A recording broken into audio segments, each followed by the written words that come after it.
Alright, welcome back to BroPartisan Hacks. A couple of brothers who rarely agree on anything. Today I think we've got a good lineup of topics to discuss here. And Reese, I don't know, which one do you want to take on first? You want to go down the list? You've got impeachment on here. I put on Biden removing restrictions to curtail espionage, turning GOAT into a race conversation, best person for the job, the COVID vaccine, 1619 project within K through 12. Where do you want to start? It's always tough to do things that happened a week ago, like the Super Bowl stuff. I know, and then yesterday, it's like, oh, Gina Carano apparently got canned. Was that yesterday, day before? That was the day before, I think. Yesterday it was in the news, and Ben Shapiro had his big announcement on his show. It was Daily Wire movie. Oh my god! I heard that his other Daily Wire movie, the one with the girl in the school, she used her training, to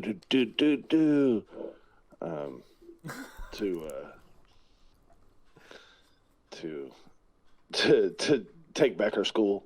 I heard that was absolutely terrible. Her training? Yeah. Hold on. I gotta look at this. What is this?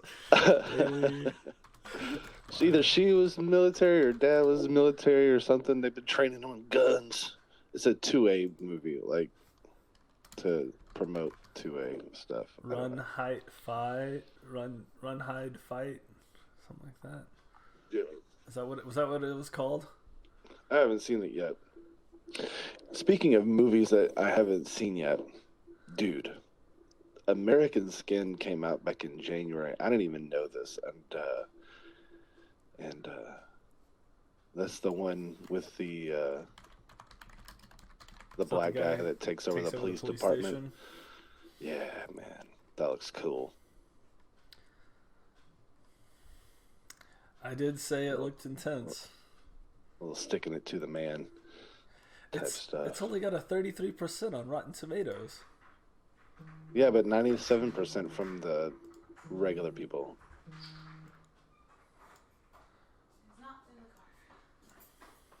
Yeah, audience score is 95%. That's true. So I don't know, but it's $6.99 to rent, and I can't find it on any streaming service. So, when you pay for something, you're like, you want to make sure you have like time to sit and watch and like pay attention. So it's not like just flipping it on and I still got to chase kids. Like if I'm gonna pay for it, I'm gonna sit there, do nothing but watch this. So. Yeah, no, I remember when you sent that to me, I was just like, yeah, I don't know what I would do in that situation. That's a bad place to be. It's pretty intense. I don't know. Every time I watch the trailer, I'm like, yeah, I gotta watch this. But like I said, it's just I gotta have the right time. Anyway, let's do impeachment stuff, and we can talk about Gina Carano too, because the you can't cancel us type shit. Name one person that's actually been canceled. Name one. Milo Yiannopoulos.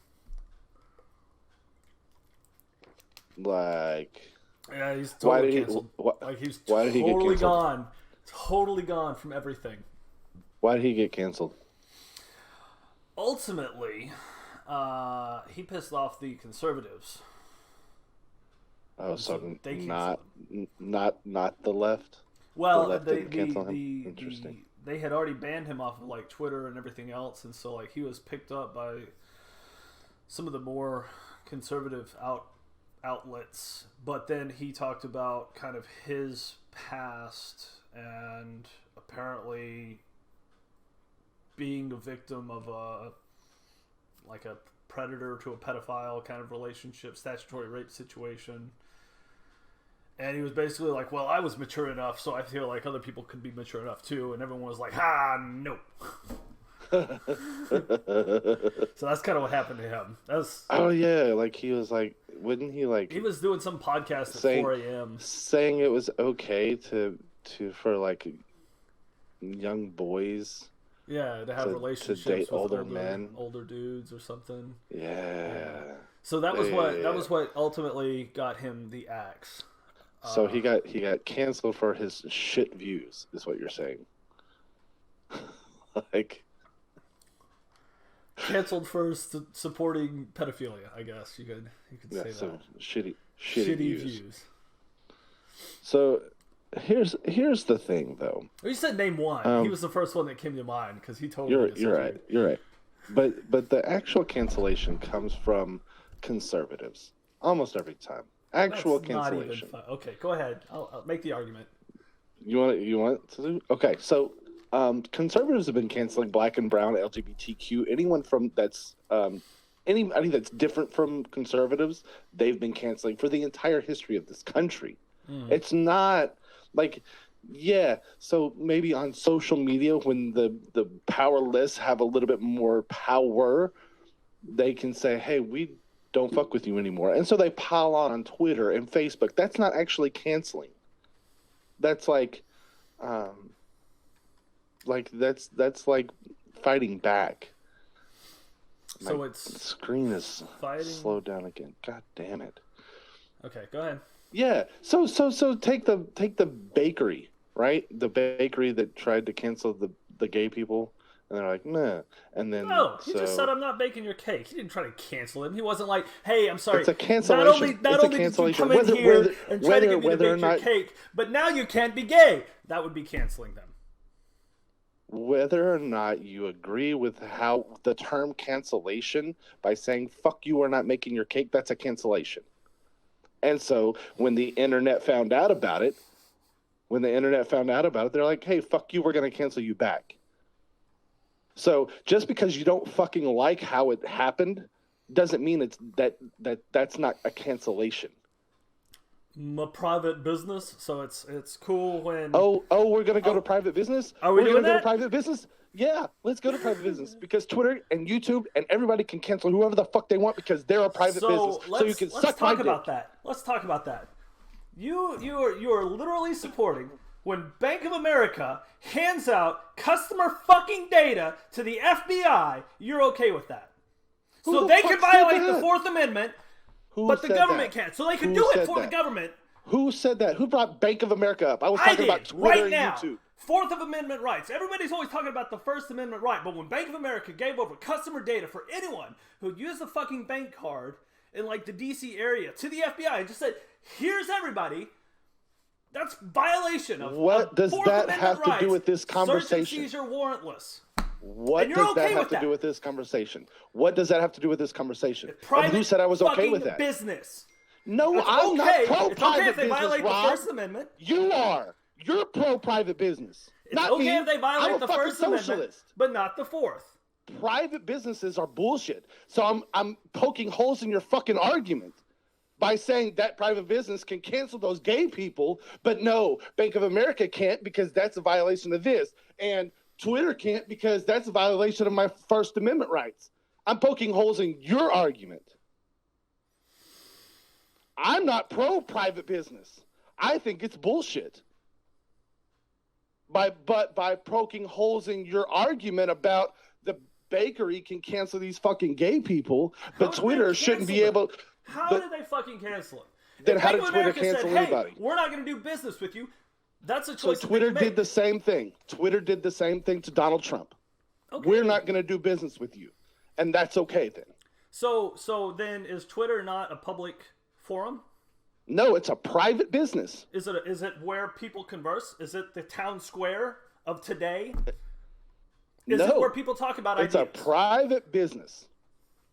And if you don't like the way private businesses can operate, then maybe we should change some things. Hey, we should go and start our own platform, right?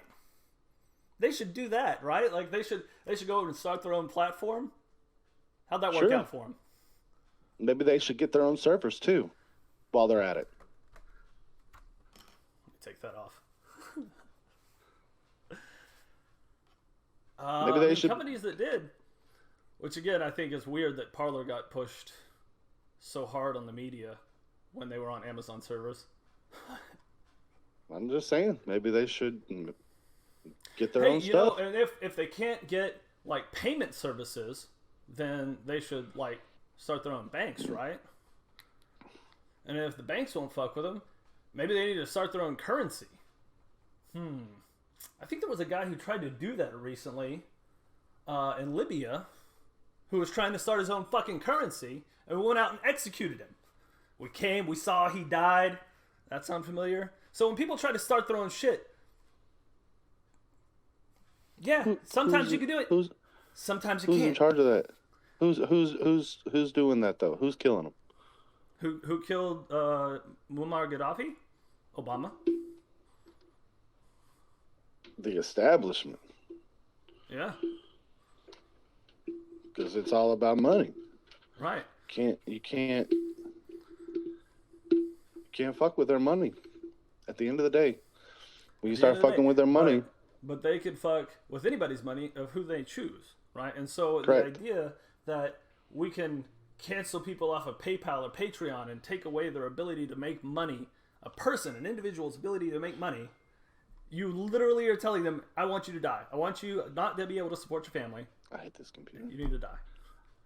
I didn't catch any of what you just said. Everything just...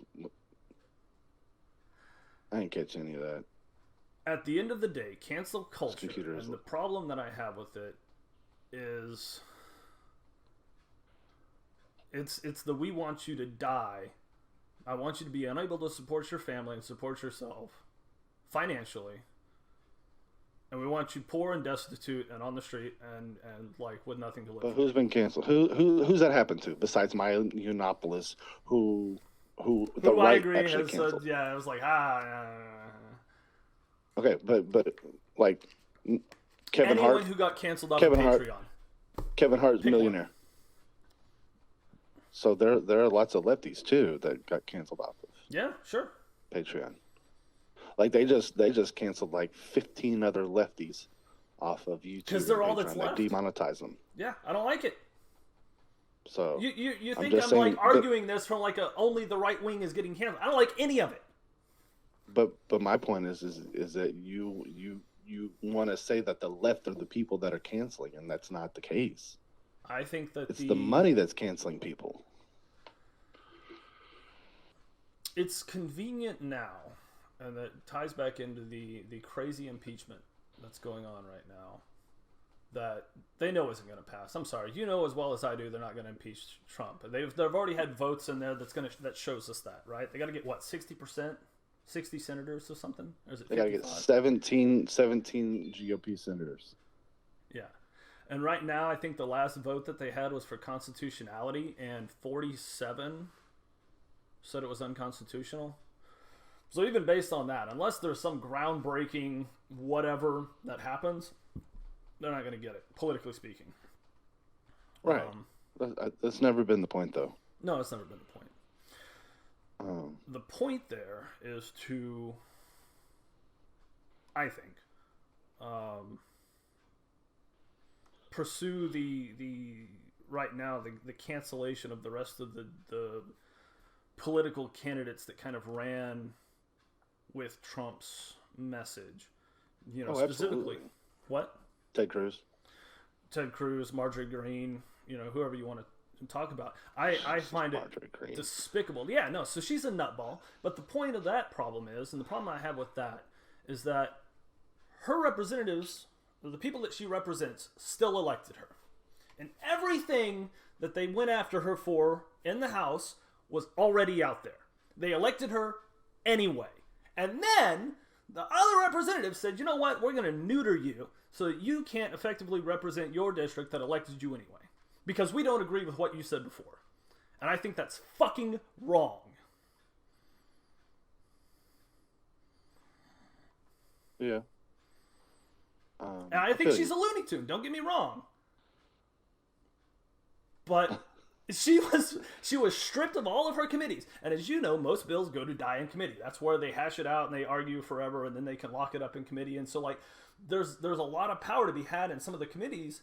Maybe not the one she was on, but I don't even remember which one. So she was on like education or something like that. Education. Yeah, they probably should put her on a she's one. She's a Sandy Hook denier, bro.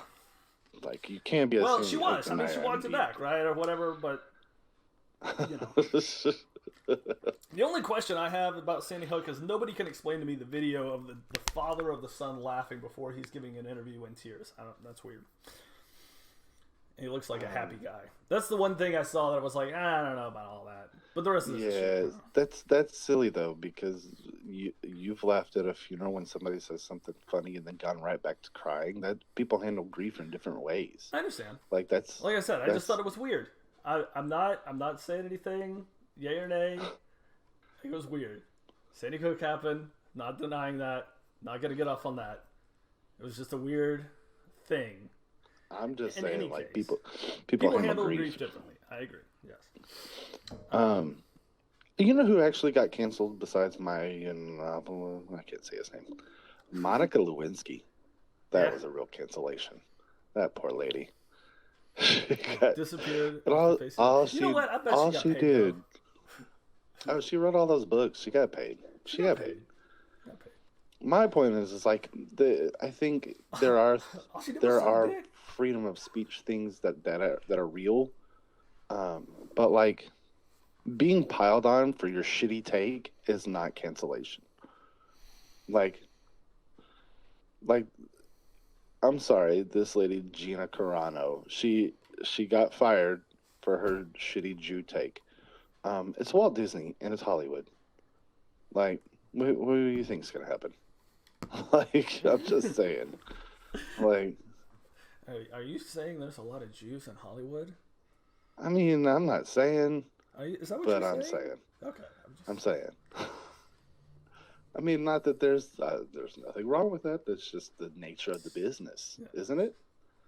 Like, I mean, I don't know because I've never been to Hollywood. I lived here my whole life. But like, all my favorite people are Jewish, like Seth Rogen and Jonah Hill and like. You liked Adam Sandler for a while.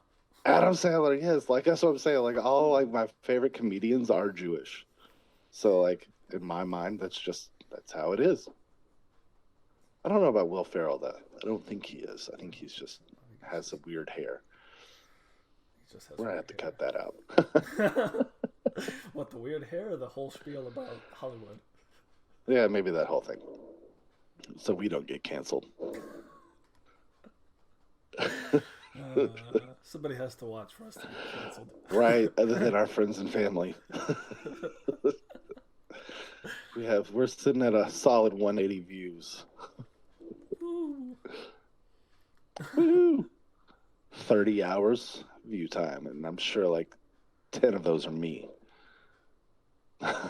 Yeah, probably.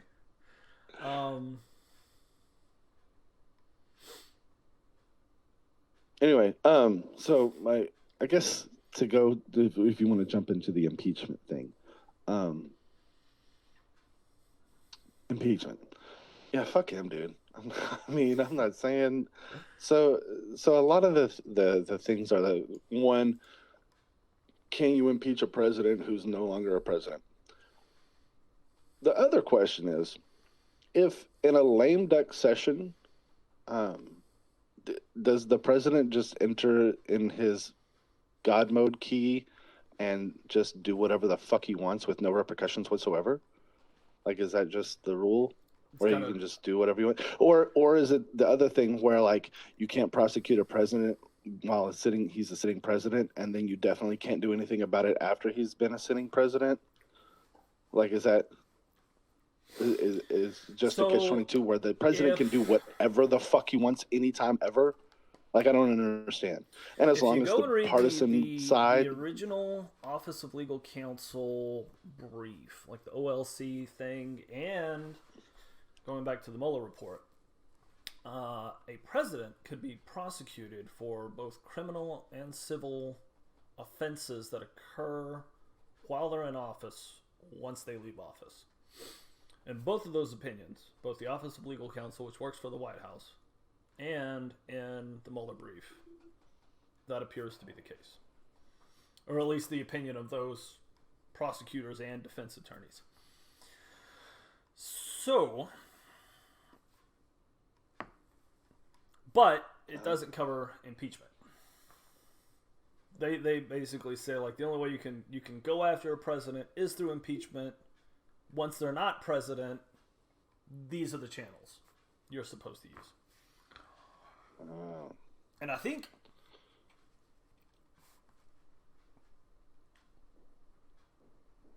I don't think you can, I don't think you can run for office if, like, you're a felon or anything. So if they got him on something, then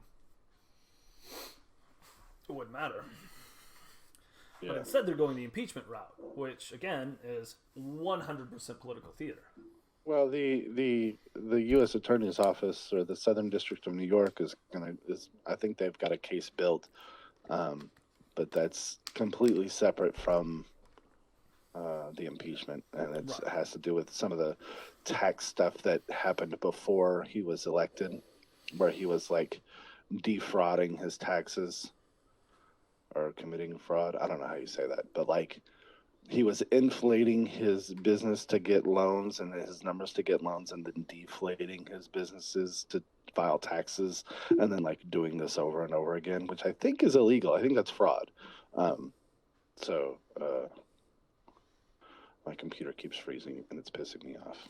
Well, if they go before the IRS, then it would be incumbent upon Trump to prove his innocence, right? Because like it's the one court in the whole land where if the IRS says, "Hey, you're guilty," it's up to you to actually prove your innocence, and not up to them to prove your guilt. Yeah. So that's why. He's guilty AF. I was going to say something to get you going, but I decided not to. I just got yelled at for being loud. Well, that's why I started yelling after they left the house. So. Well. The wife said that if I woke her up, I definitely woke the kids up. But actually, they're still asleep, man.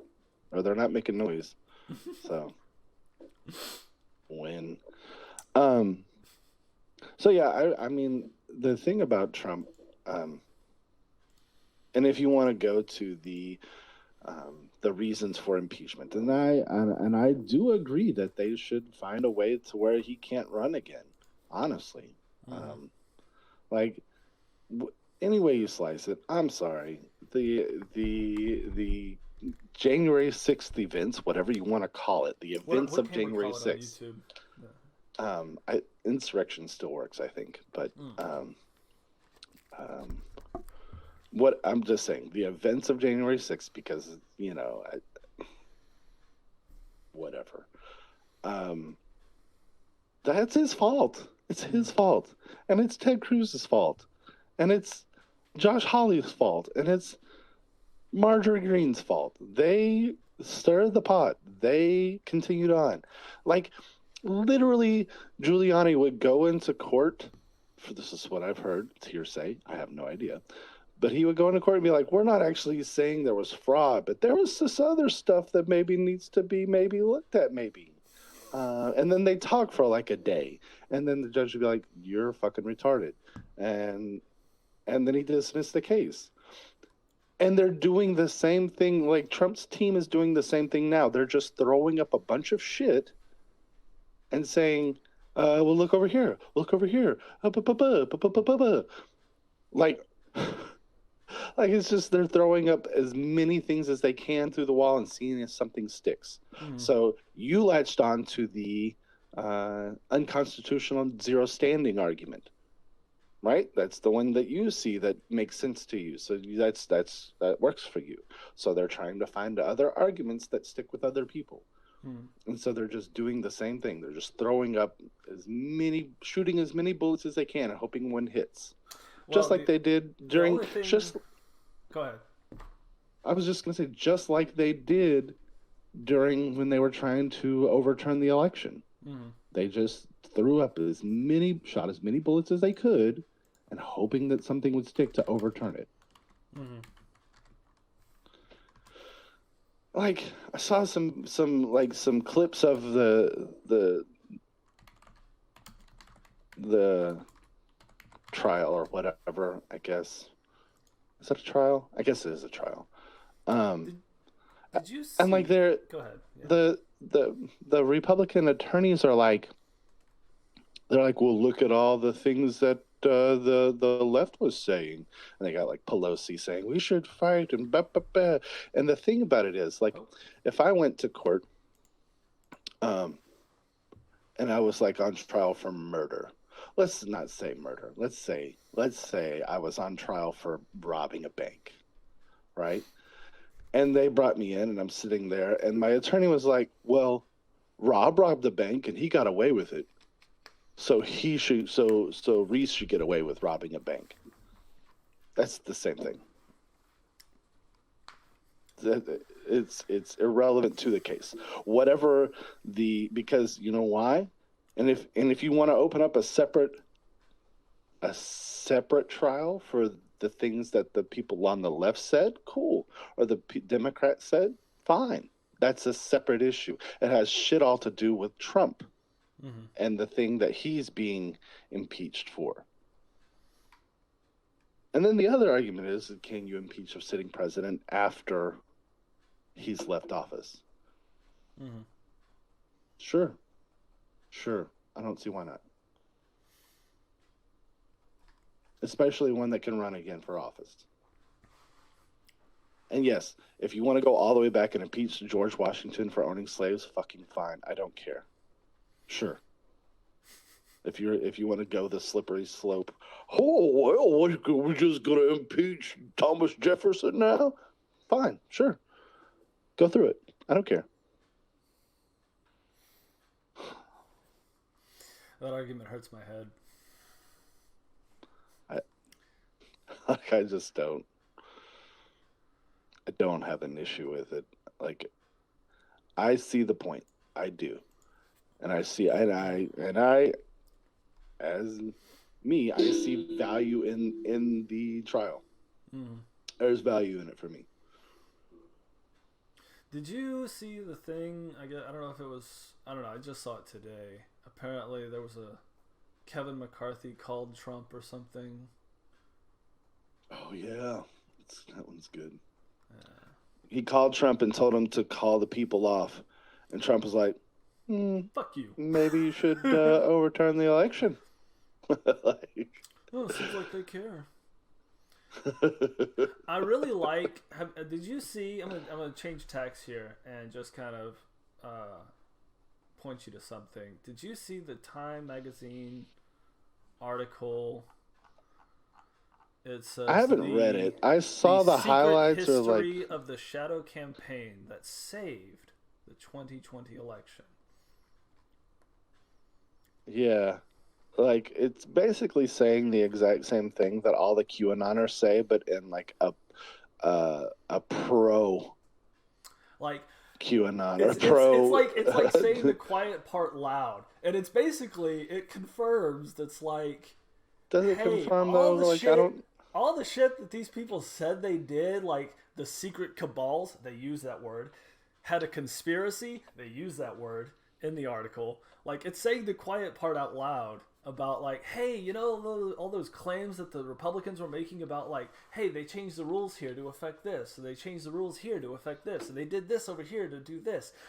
It literally just says, hey, look at all these rules we changed to ensure the appropriate results were achieved in the 2020 election. I just wanted to point that out in response to what the Republicans are saying, how you're saying they're just shooting bullets, because the Time magazine article says that all of this shit was done on purpose.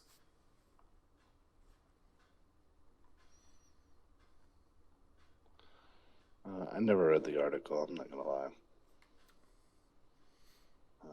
Yeah.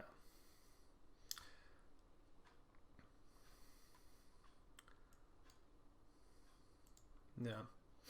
Who wrote it? Person by the name of Molly Ball is the byline.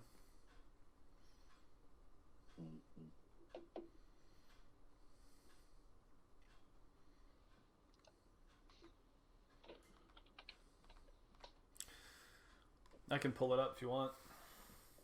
I can't read off of your screen, like it's too small. Oh, it's gonna be too small. Like on what you're showing me there. Yeah, so this whole thing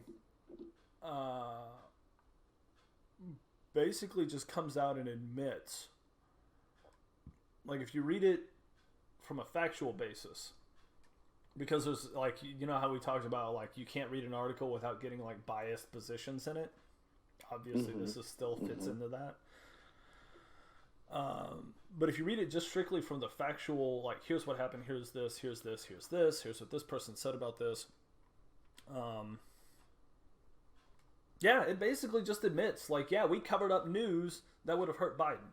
We had these people to do this to change the rules in Georgia. We had these people to do this to change the rules in Pennsylvania. Like, it just admits everything that the Republicans complained about. They also changed the rules in North Carolina, but apparently that didn't have any effect. I mean, it's North Carolina.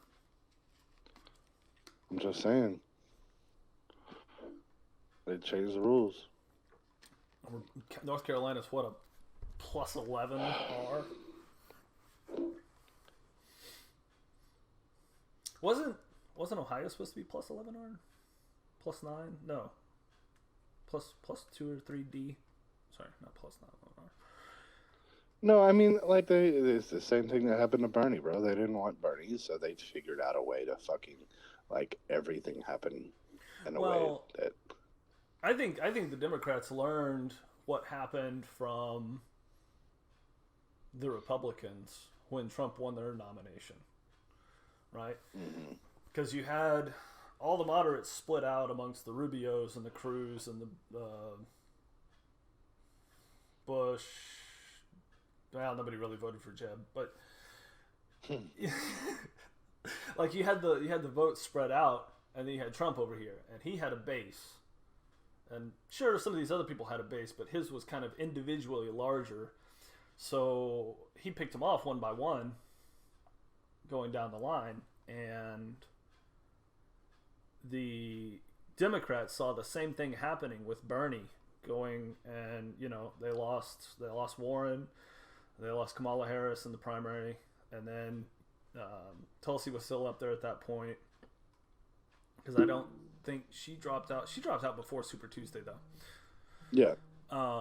But then going into Super Tuesday, they got everyone else who was pulling the votes away from Biden to drop out to make Bernie lose. It was just basically it was kind of what they did to Bernie. Like, they just all of the forces aligned for this to happen, but I don't think there was actual fraud. Yeah. You know what I mean? So. Like in. No, I mean, it's dirty political games. Yeah. But. And yeah, I'm sure that all the forces aligned between the media and the establishment and the moneyed elites and all of those things. Because Trump wouldn't play their game. I will say that for him. He's for all of his faults, he didn't play their game.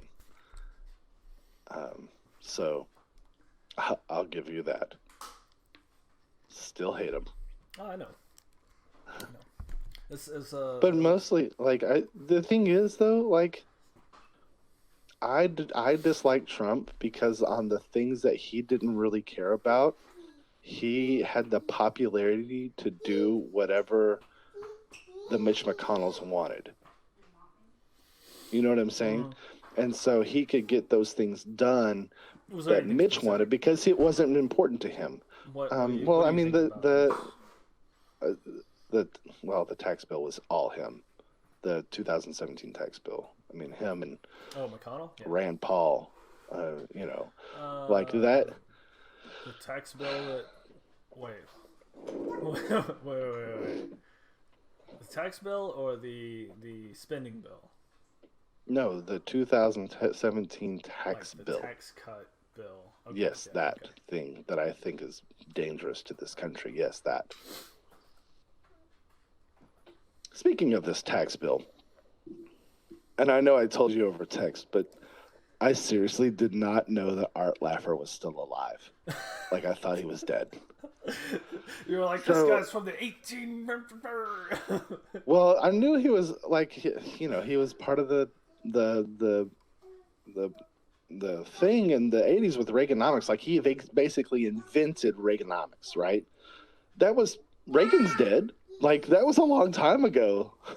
The 80s was a long time ago. I'm almost 40 because I'm gonna be 40 in like a week. Yeah. So that's what I'm saying. Like, it was 40 years ago. I don't know how young he was then, but he's still on TV. This effing guy, people are still listening to him. Are you shitting me? The Laffer curve, trickle down economics, everything that this guy invented that made him famous has proven empirically to be hogwash. And he's still on TV. There's still people that are like, yeah, we should probably listen to this guy. He maybe knows what he's talking about. What the fuck? Are you shitting me? And so he gets on, and I couldn't find the clip. I was going to send it to you, but I couldn't find it. So he gets on and he talks about the $15 an hour minimum wage and how it would hurt the poor people. And what we need is for poor people to be able to get those minimum wage jobs so that they can raise up to better jobs. Mm-hmm.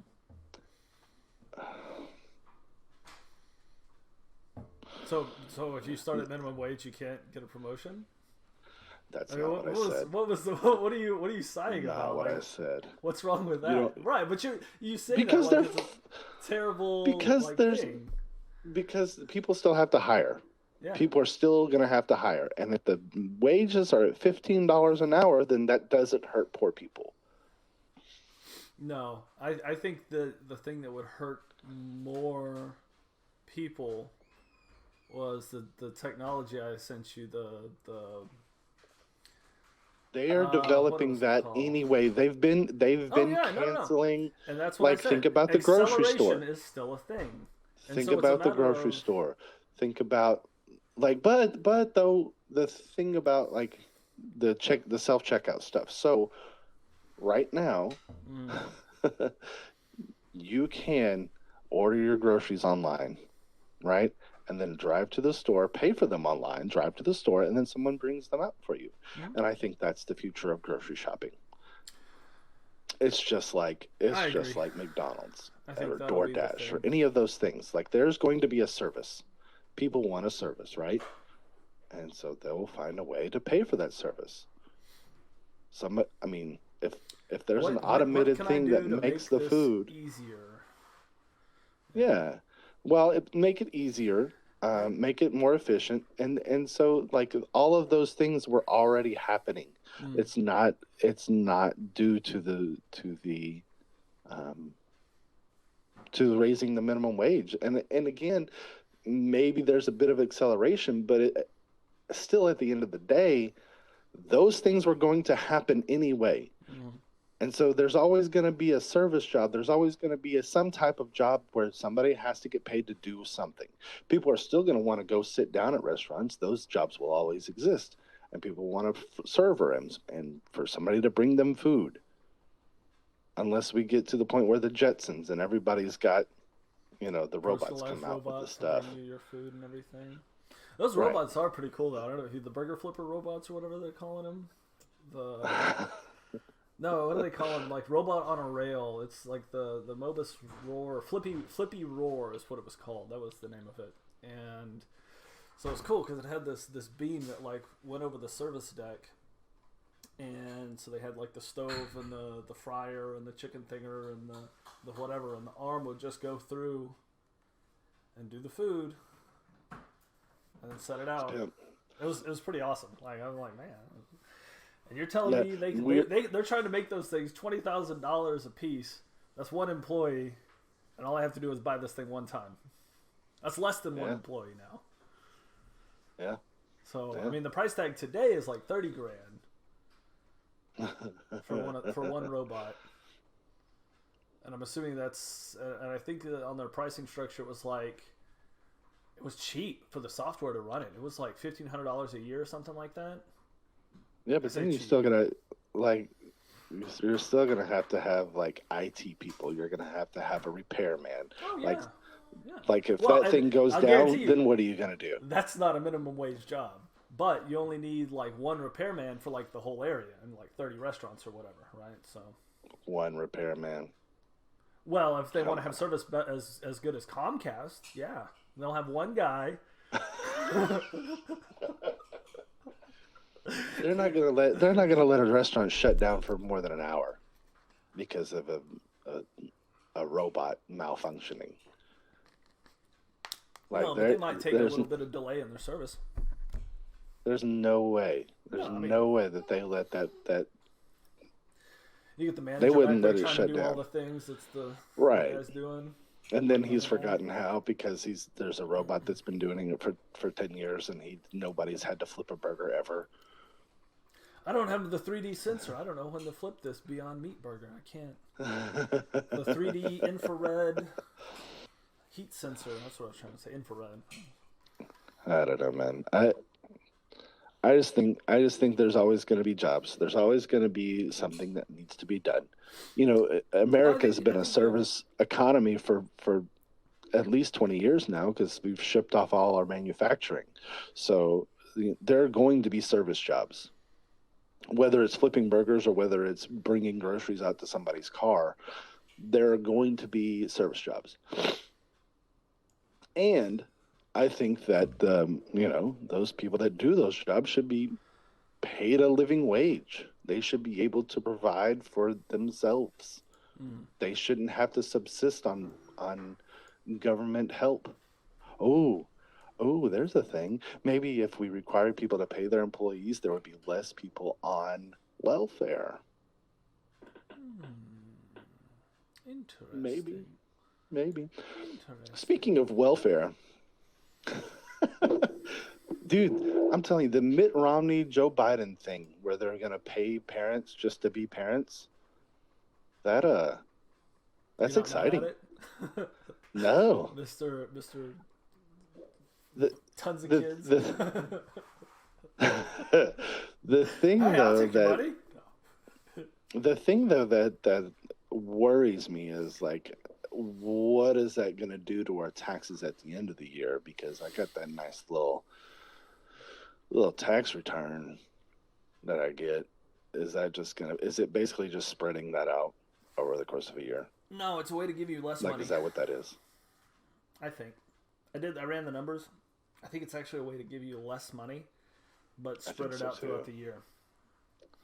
I think so too. If you look at the raw numbers and the average tax return is between, well, I say average. So best I can tell is between $1,000 and $3,000 for most families' tax returns. I think it said $150 a month. I'm going off of memory here. For like, it was like $350. Well, if you had more than one kid, was it? It's like the Romney plan was like $350 per kid per month. Yeah, it was way back in $350 to find that. $350. Well, I went and looked it up. Do you have it in front of you? No, of course I don't. Oh, I posted it on Twitter. Oh, there you go. Because I wanted more people to be talking about this.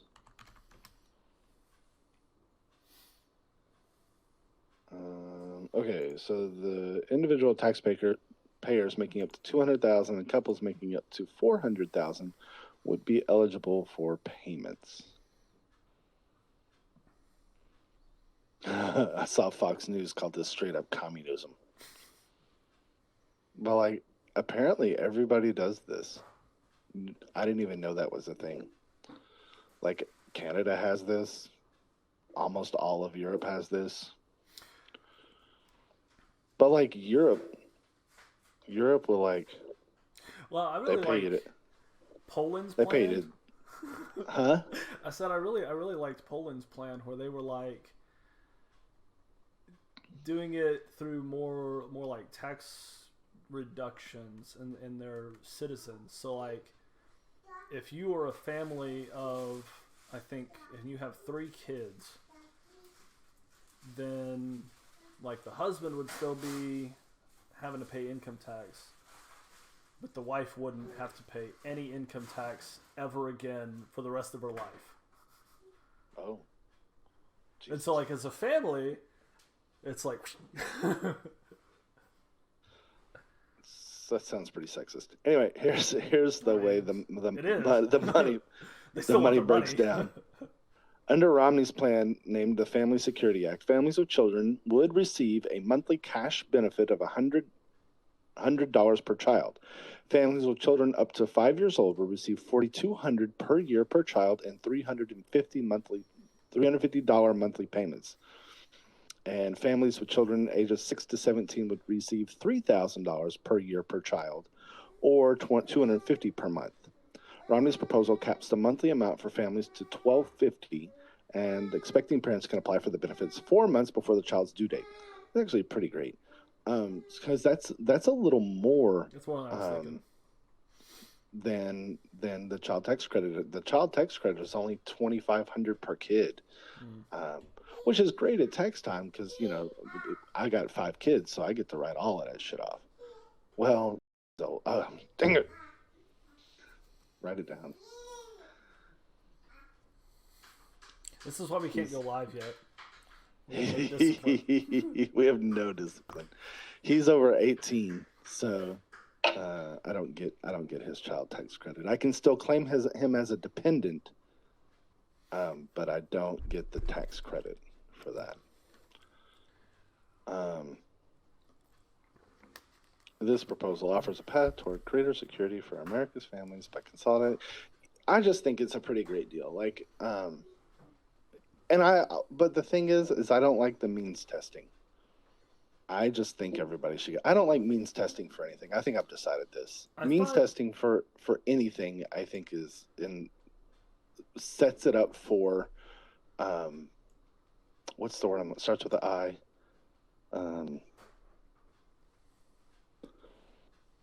It happens a lot in marriages, where you start getting mad at somebody over time. Help me out. All I can think of is resentment. Resentment. It doesn't start with an I. It's like, it sets up for resentment. I was like, I don't know any words that start with an I. Inconclusive? No, resentment. That's the word I was looking for. Resentment. It sets up for resentment. So because if I'm making a lot of money and I don't qualify for this nice little tax credit here, then I'm going to get mad about it. It's the same thing with the free college thing. When they want to, the Democrats always want to means test something.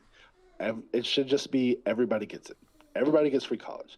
Every parent, if you're a parent in this country, you get this. I just don't like means testing for anything. Like, everybody, fuck it. Everybody should get food stamps. Everybody. Why not? Everybody should get $300 a month to go buy groceries. If you want something else, like beer or whatever, fine.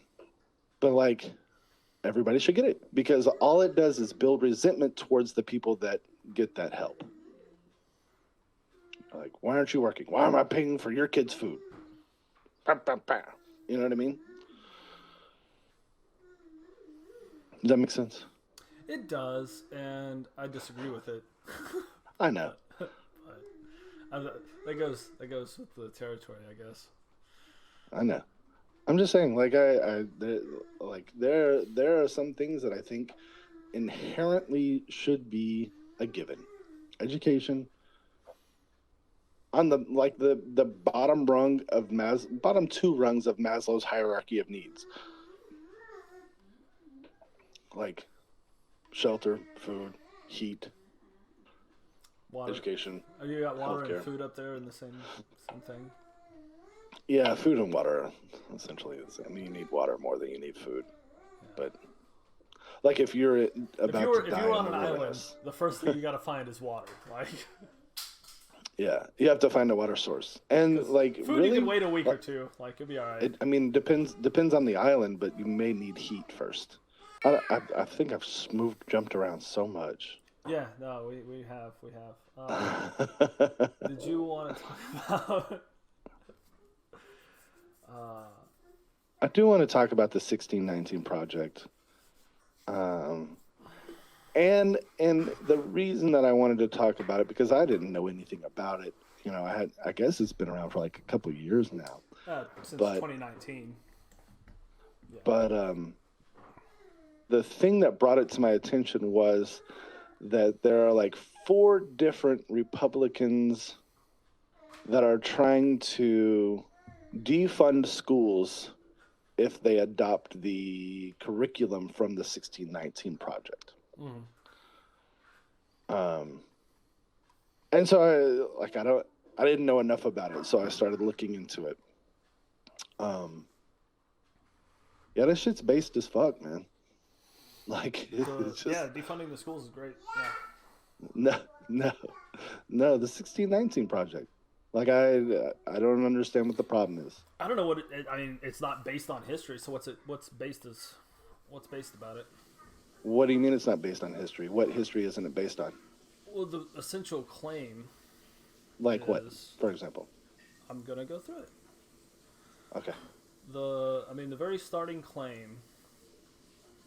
Well, I gotta point out that I laughed really hard when they blamed traffic jams on slavery. I thought that was hilarious. I haven't looked into that, so I actually pulled the quote out here, and it's on different. It has had many effects on different aspects of contemporary American life, from mass incarceration, to rush hour traffic. It all has the roots in slavery. So your traffic jams in Dallas. Slavery. That neither one of those. So I've heard no arguments either against or for. No, I was just commenting on how I thought that was hilarious. So the basic premise. Maybe they make a good argument. I don't know. No, they don't.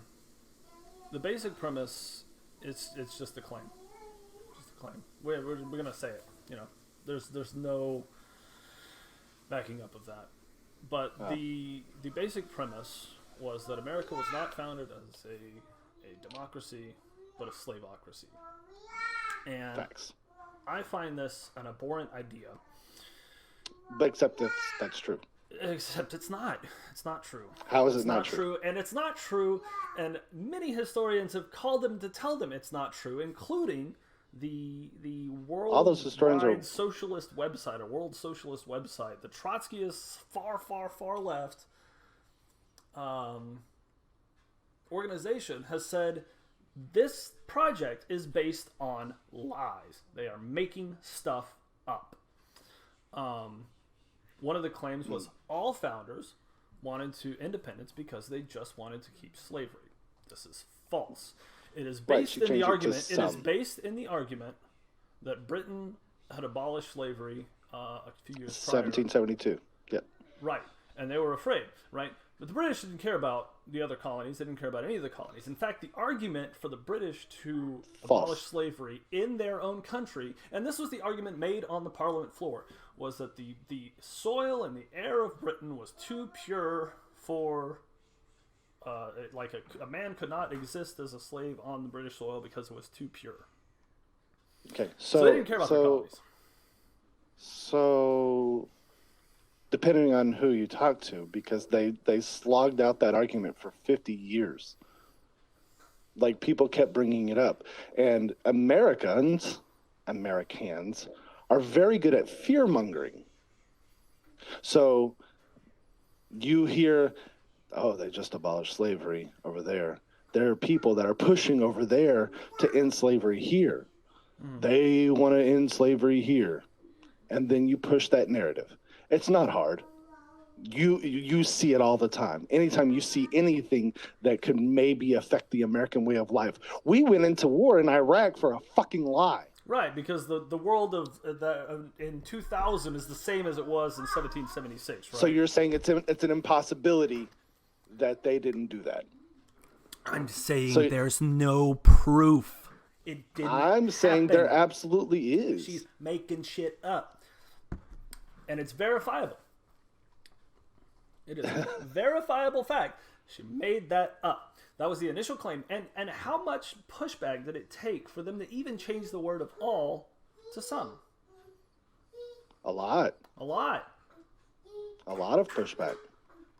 From literally everyone who read it. Right. All to some.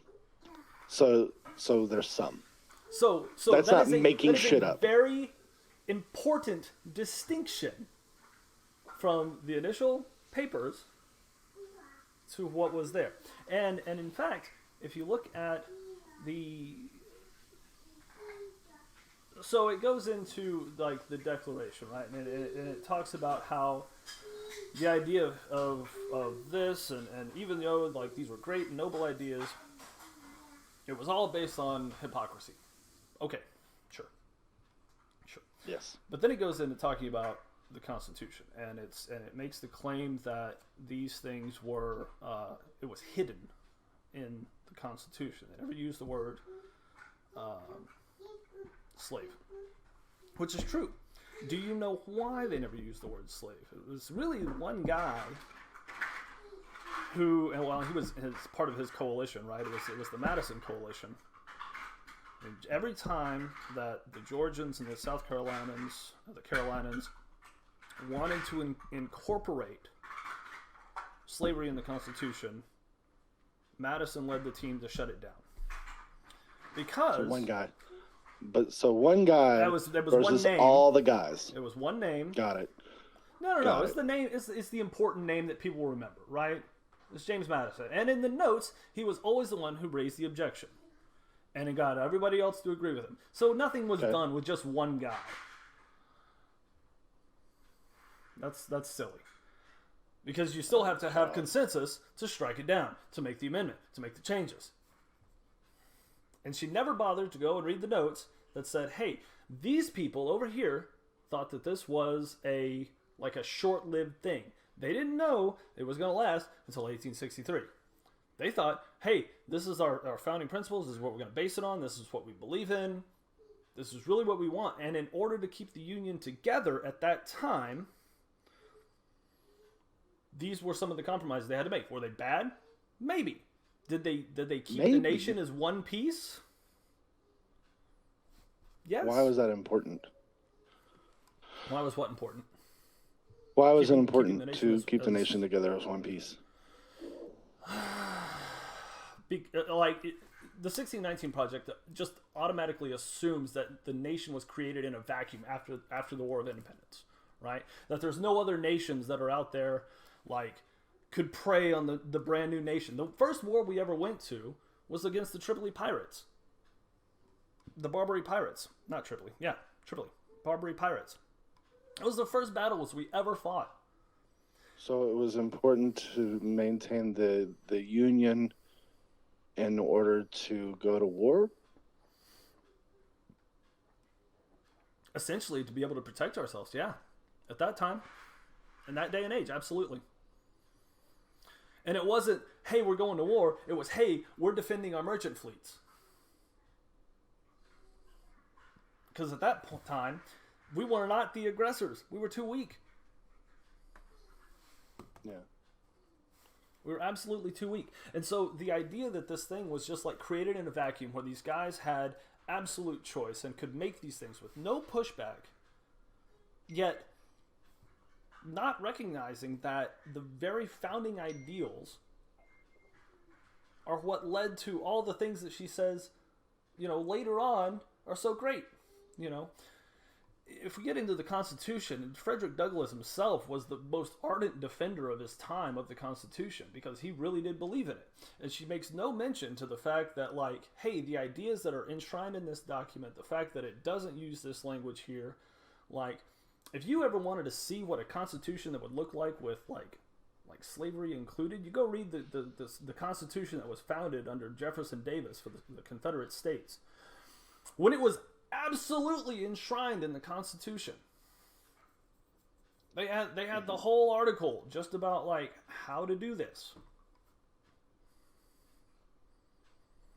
There's no mention of that. There's no mention of the speeches and repetitive like glorification of the Constitution itself that Frederick Douglass made, like in saying like, hey, this is where it is. It's right here in the document that these guys wrote. Could they do it at the time? No, because it's not created in a vacuum. There's all these other things that go on.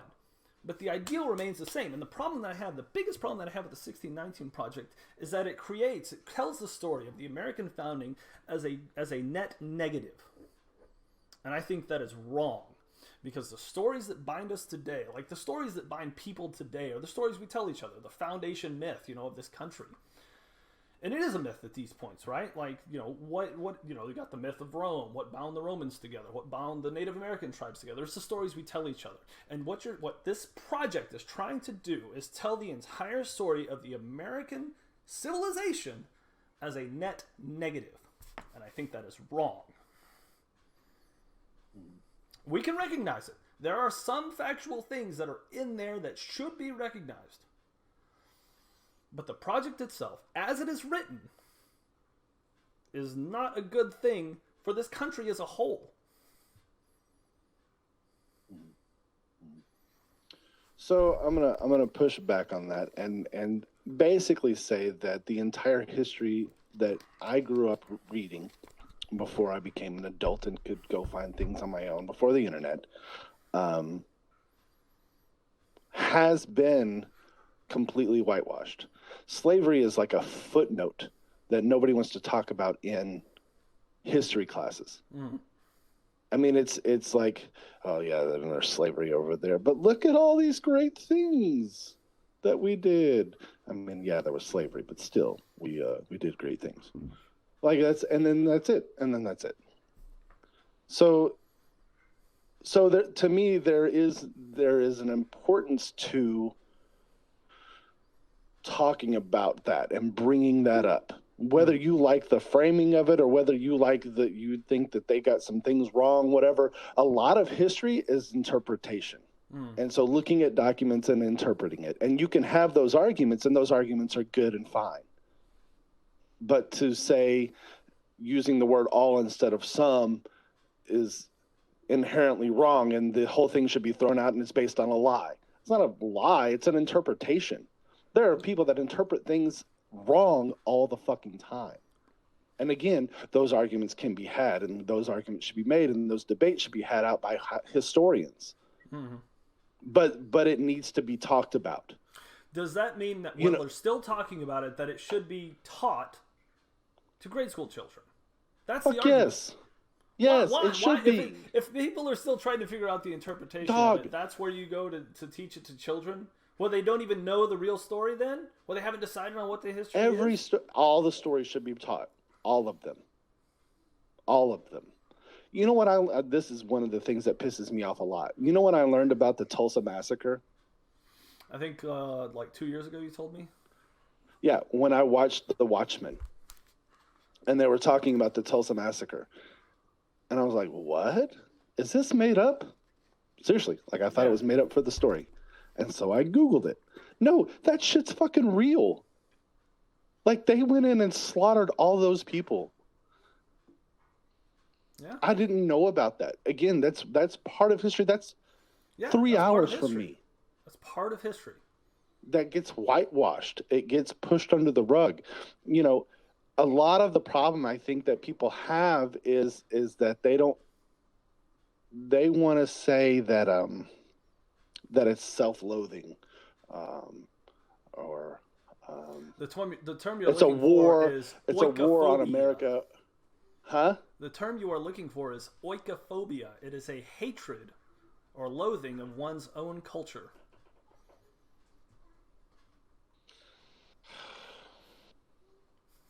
Yeah.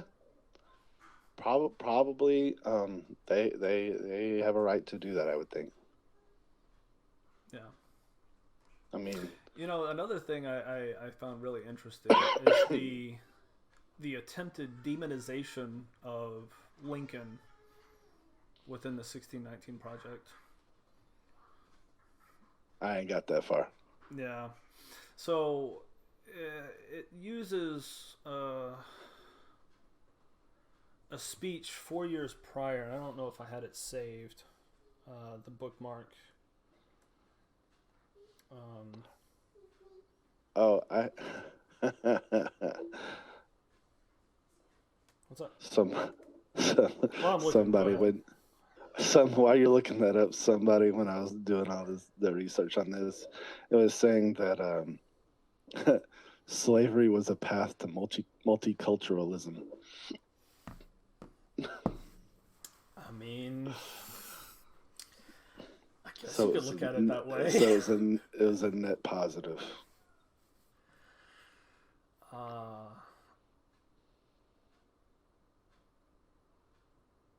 I've heard a better argument than that, a sillier argument than that. I'm gonna hit you with this one. I in no way endorse this idea, but I've heard a worse one.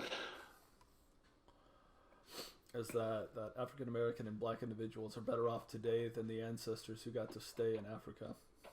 Like the African American communities of today are better off than the ones who did not have ancestors sold into bondage. The rich Nigerians that I see all the time would disagree with that.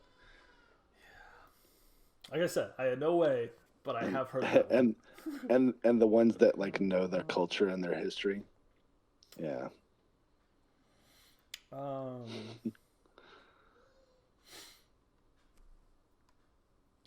One of the things that she misses or just decides not to worry about, you remember the Dred Scott decision, right? Where it was like the guy who escaped to the north and tried to be free, and then the Supreme Court said, nah, go back. Familiar? 1857, Dred Scott. Mm-hmm. Yeah. Mm-hmm. One thing that's very clearly not in here is Lincoln's absolutely brutal excoriation of that decision. I didn't hear any of that. My computer froze. This is why I was trying to use the other computer. Oh.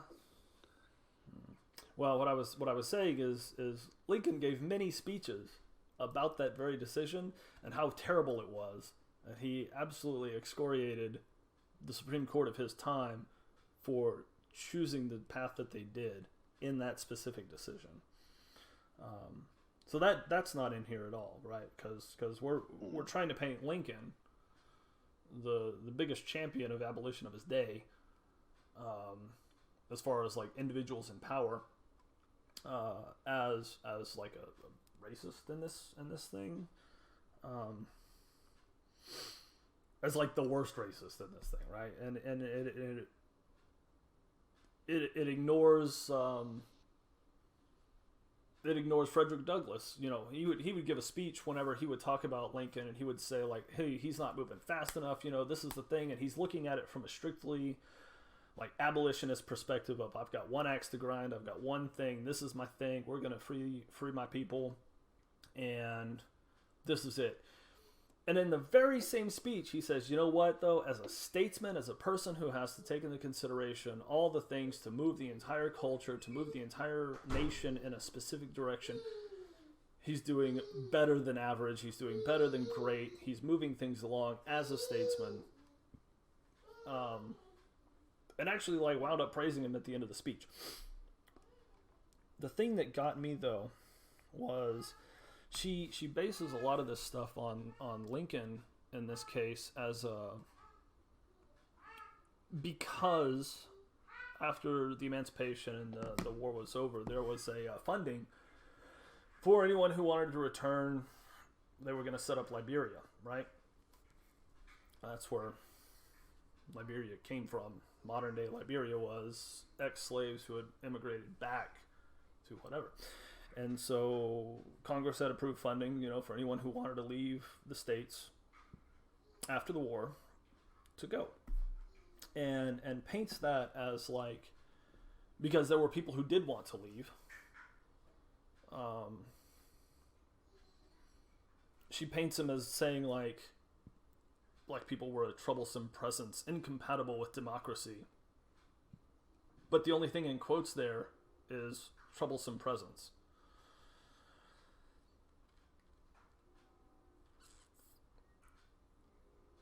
And there's another quote here that's equally ambiguous. My own feelings will not admit of this, and if mine would, we would well know that those of the great mass of white people would not.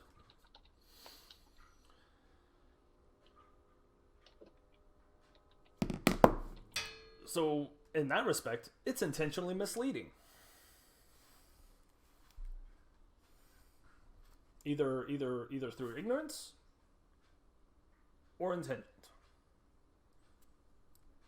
You decide.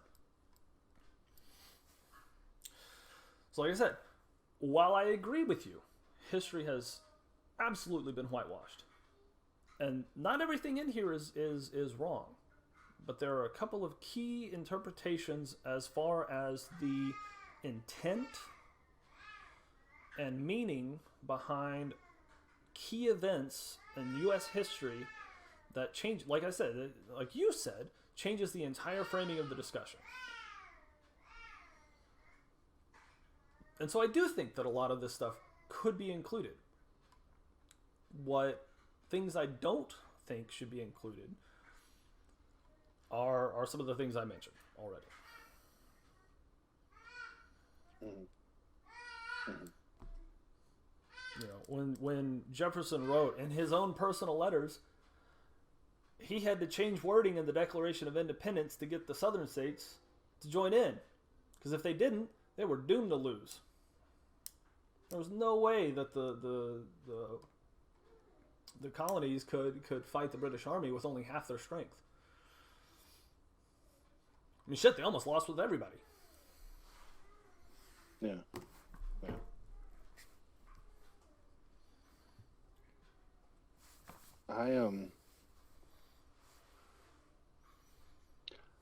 I will just say that I see value in the project.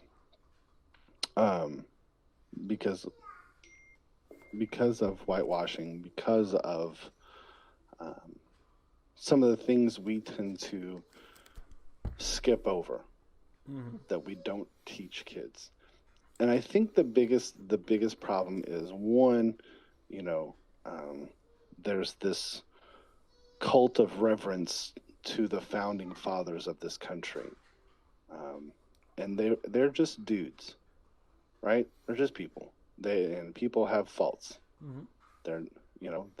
They did in fact own slaves. Thomas Jefferson was like raping his slaves left and right.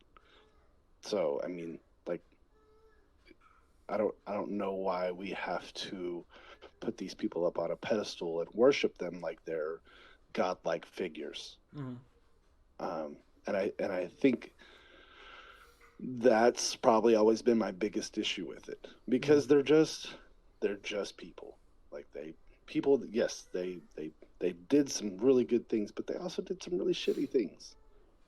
And we were talking about, I think we talked about it on text, where a lot of people like to look at some of the things that has happened under communism or some of the things that has happened under socialism and say, see that there? That's what happens. Mm-hmm. Look at all these shitty things. America, when we started this thing, had 200 years of slavery, like 200 years. So there were some shitty things that happened in this country prior to where we're at now. Mm-hmm. And so when you look at communism and you look at those things and you're like, oh, well, this is what happens. That's clearly it's the worst idea ever. Well, shitty things happen in capitalism too. Mm-hmm. Like humans do shitty things. I think that's what I'm saying. Is like, that where you're going? Well, my point is that there's always a learning curve when you're trying something new. Right. And so, but you can't just push those things to the side. a lot of people get really mad about when people do a whataboutism or something like that. And but it's like every time somebody's like, well, the communists are, they've got everybody chained up, and the Uyghurs all chained up in these concentration camps. And I'm like, well, what about Guantanamo Bay? What about our forced labor prison camps that we have all over this country? They're are those things the like, same though? Are we mass sterilizing inmates? We've held people without due process for like 20 years now. Have we harvested the organs from their bodies to give to our wealthy? I don't know. They keep that kind of secret. Yeah. China tried to keep that somebody the other day said that we should just kill all the people in Guantanamo Bay because we've gotten all the information out of them that we were going to get, and so we should just kill them. I don't remember who that was, but yeah, that was said. If you want to hear something really dark, do we know that they haven't already? No. In fact, we don't. We don't. We have no idea. They could be out in the bay, for all we know. Yeah. I'm just saying these Abu Ghraib, the endless wars. I mean, there's some shitty things that we do as a country. So if we were to teach, like, a history of slavery, it would not start in this country. Right. Yeah. The very word slave comes from Slav, the Slavics, who were obviously the Russian, Eastern Bloc European countries, who were captured by the Moors in Spain, who began the heavy slave trading throughout Europe and into the Gauls and the other. Why wouldn't you start in Egypt? No. I'm just saying the very word in our language. Oh, the word slave. The word slave comes from the Slav. Froze. That's the root of it. And of course, it goes way back, way back, basically to the beginning of written history.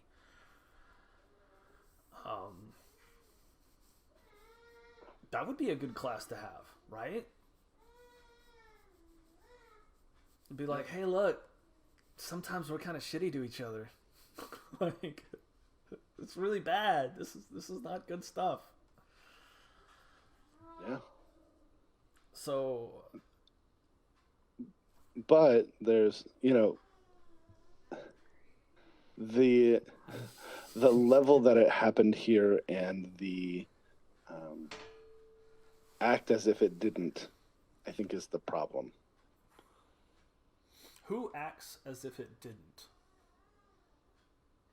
We just got all the way finished with the whitewashing of history. Like we just talked about. Like as an adult, who acts like it didn't happen?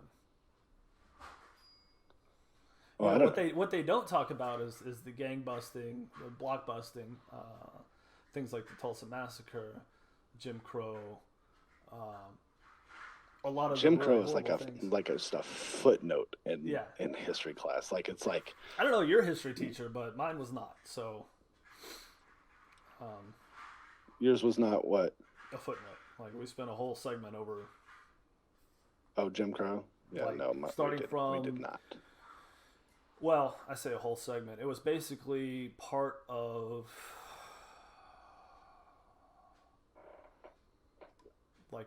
we had like Reconstruction South, and then what they were calling the radical Republicans of that time, and then the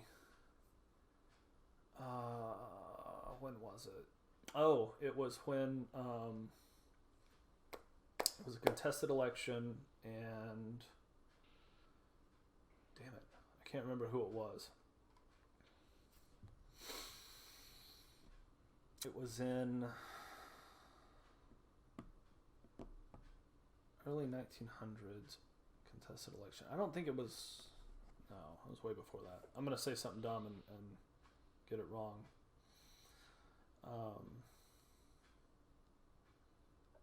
Maybe it's in here.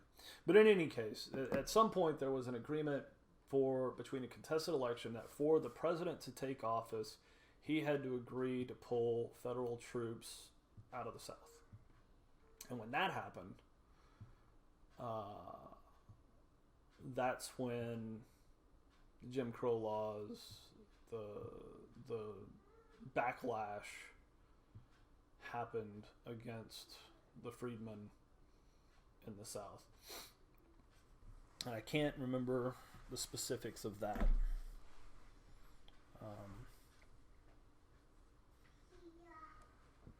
But anyway, that was basically where our segment started for that through the Jim Crow era. Yeah, and of course, it's been like 15, how many years since I've had that class. So it was like a small little, like not even a chapter. It was like a section of a chapter, and when we went over it. Yeah. Of course, you were a little bit ahead of me in the curriculum. Old bastard. So no, I don't disagree, and I think that like the things that we talk about and teach about history are critically important to understanding kind of what's important in this country. What is it? What does civic duty mean? What does it mean when, we're talking about an individual's responsibility? And yeah, no, I think these stories are important. I think they're what bind us together as a country. And honestly, I think that's about the only thing we got left right now between the divisions that's happening in politics these days. So here's the thing, and one of the things that kind of like, this is kind of on a personal level for me, that like basically the founders were all wealthy landowners,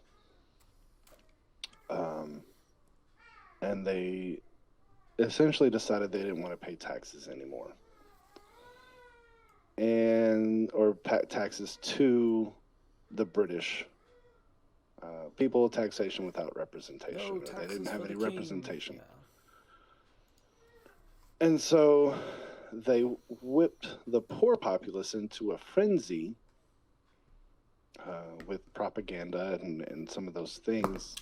Wait, are you in order to accomplish the things that they wanted? So my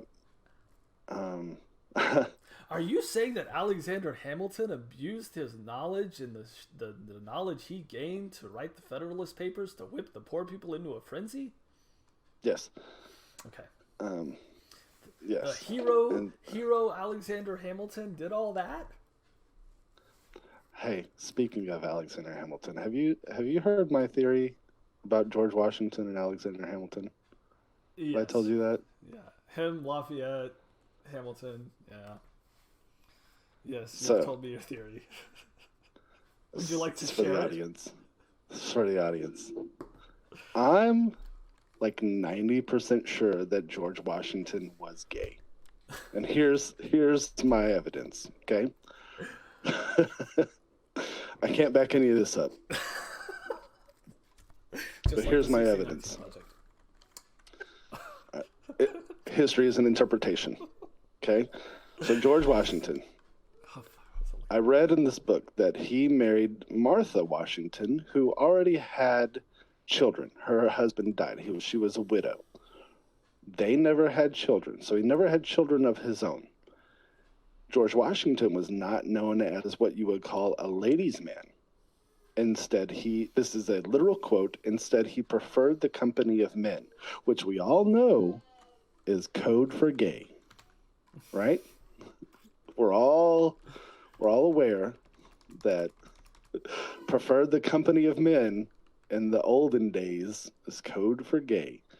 Now, Lafayette was in America because he got kicked out of France for being a gay, right? You with that? Would you agree with that? It's well documented. Lafayette was gay. Well documented. George Washington and Lafayette are like BFFs according to history. And then Hamilton was their little pretty boy. Like he was much smaller. Like Washington was like 6'4", like huge hulking dude, right? Lafayette, I think, was the same. And then you got little Hamilton who kind of kicks it with him, right? He's got a way with words. I'm pretty sure. Sure, all three of them were. And there are some letters that I don't have them on hand, but there were some letters that were pretty racy between Hamilton and Washington. Pretty sure it went down.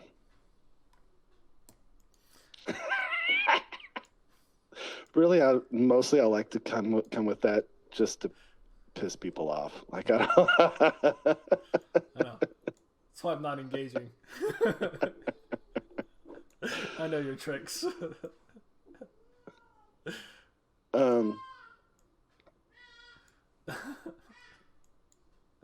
So,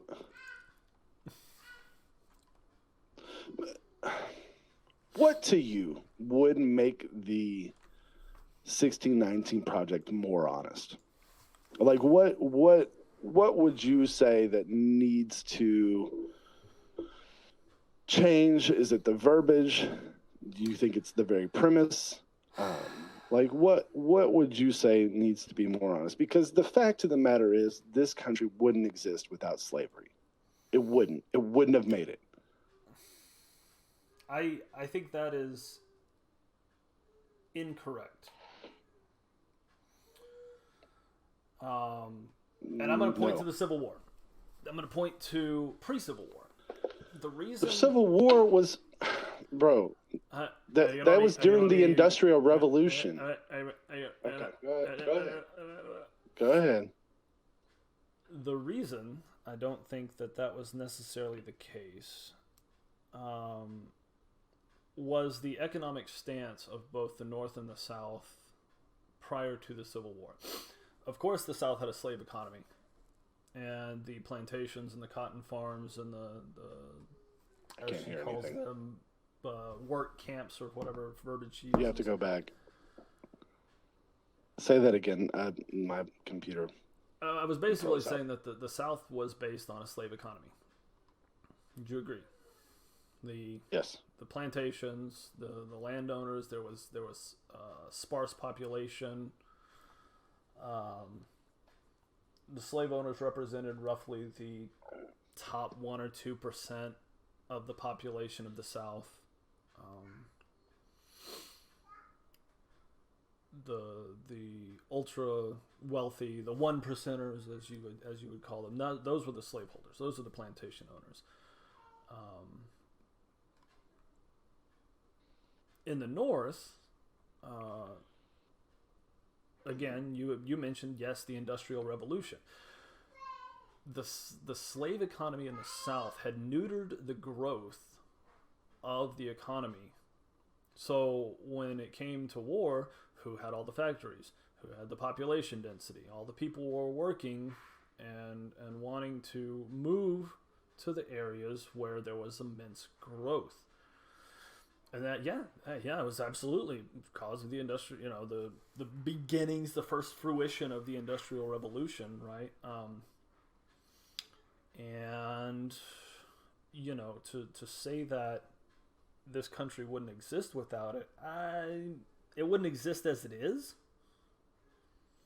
We would not be a superpower without it.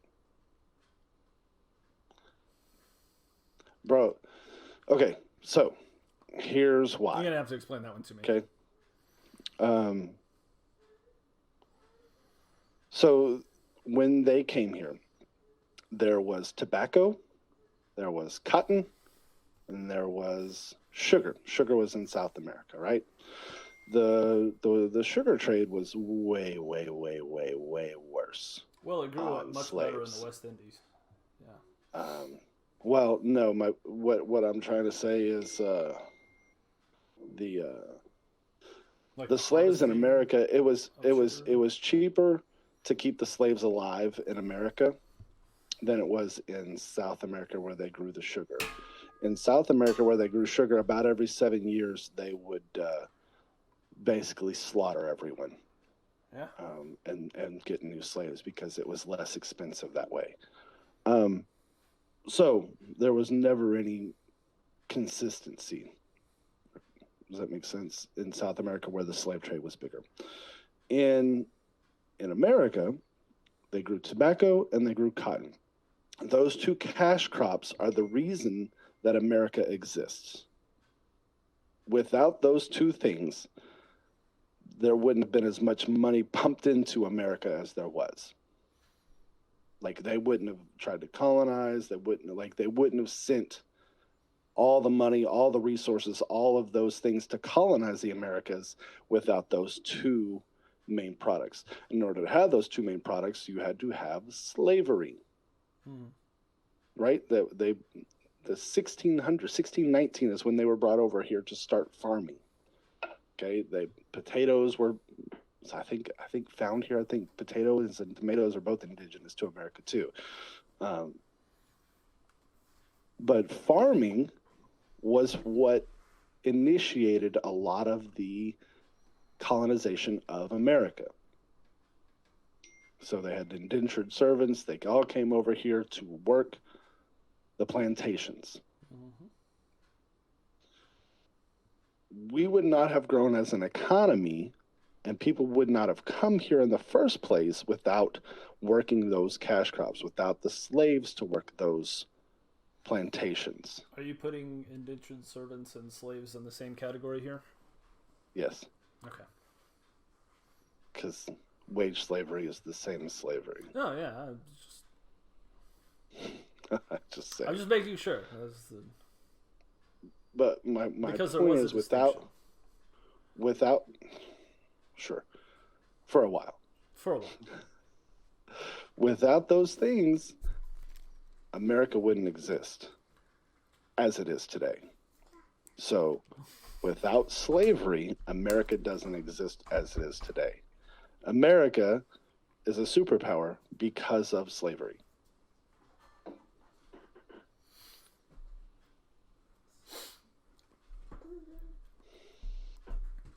Did you respond to that? I can't hear anything. No, I didn't respond to that. I'm watching my gate get yanked on. Okay. Sorry. It just every once in a while, it just like you freeze and I can't hear anything. So that's me rolling my eyes. Sorry. Like I think I'm talking and then I look up and then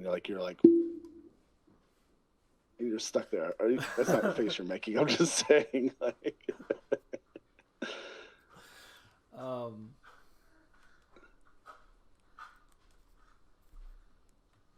It's an argument. I mean, all I can speak in is hypotheticals. So, was there a mass migration from Europe to America, both from the 1600s forward into the 1700s? Yes. Were a vast number of them, huge numbers of them, like Czechs, Germans, and Irish, and everything else. You know, the potato famine in Ireland drove an ungodly number of people to the shores. And of course, they were immediately loaded on the boats, and the Union boats, given a uniform and a gun, and said, "Go fight. We'll let you stay." You know.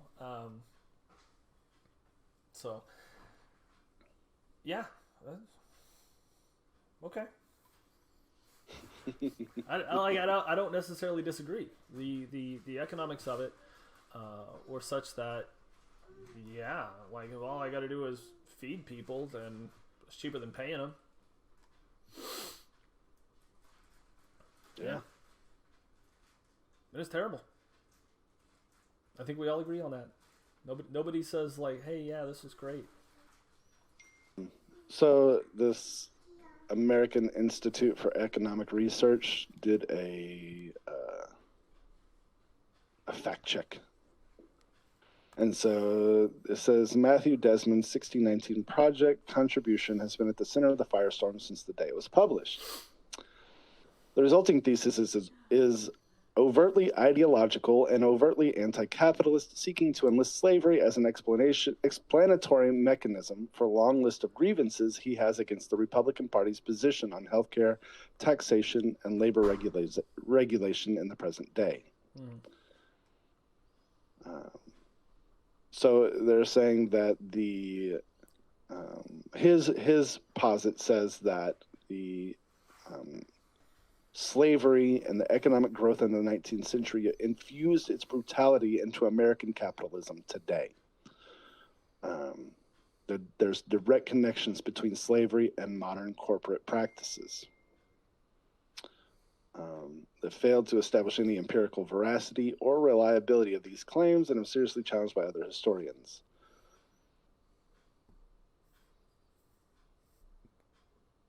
Yep. Most of it was challenged by historians. Right, because they,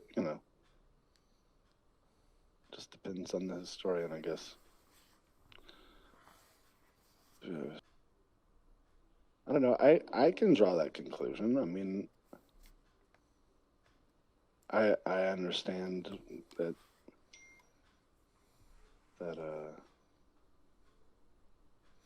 so it links to other people, but I want to say that obviously you and I are not professional historians on this. No, we're not experts.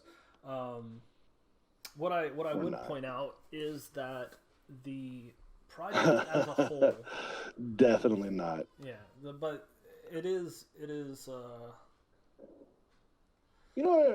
proven. I'm just going to end with this. I'm going to close my position out with this, and say that the whole project, the entirety of it, was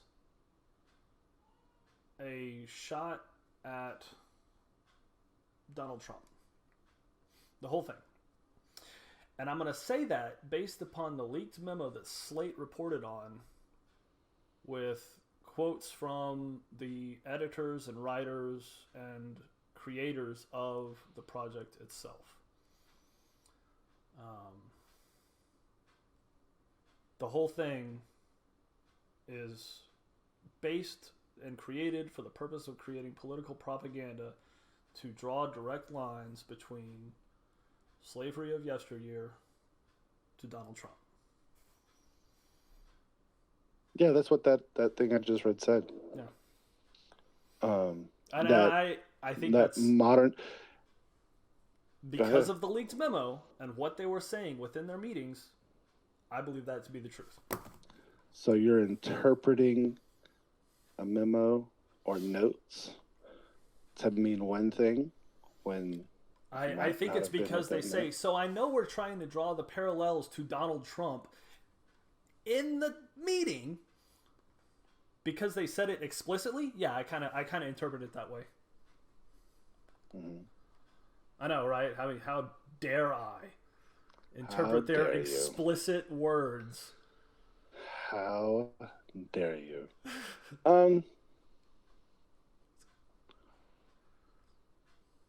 Yeah, I'm with that. I think everything should be drawn to Donald Trump. The bad guy.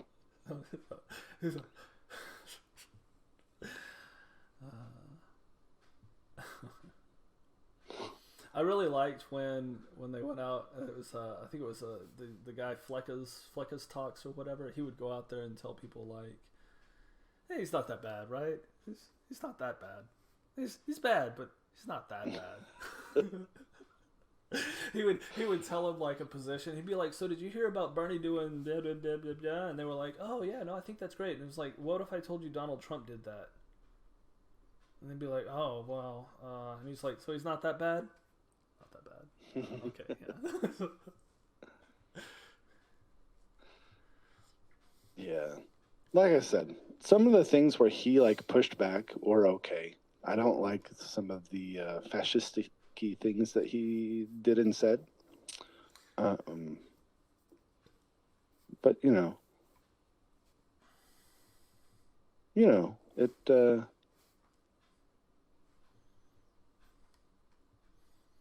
to each their own, I guess. Because, yeah, I think I guess really at the end of the day, I would never vote for him. But when I voted against him was because of the fascist-y type things that he said, and then his lack of leadership during the pandemic. And the whiny goddamn bullshit. Like, seriously, bring it back to cancel culture. Bro, can Republicans stop being whiny little bitches? Seriously. Like, y'all have been the bully for so long. You've been the bully for so long.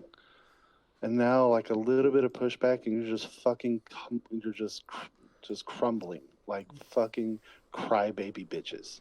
Like, I don't understand. Like, you've had shitty views for so long. And when people are like, dude, your views are shitty. They're like, you can't cancel me. Come on, dude. Like, I just... Like, this is the victim complex that Trump had. He is good at it. Good at framing that victim mentality. Like, he is the champ of victimhood. Yeah. Like, I mean, just like literally every day. Oh, they're mean to me. Yeah, I don't really like when they're mean to me. Bing, bing, bing. Golly. Yeah. I mean, it's not like he had like 95% negative coverage across all the media organizations or anything. He didn't have that. No. 95%? Yeah. Stop it. 95%. Stop it. Across all media? Absolutely. Stop. Absolutely. Across all media. Yeah.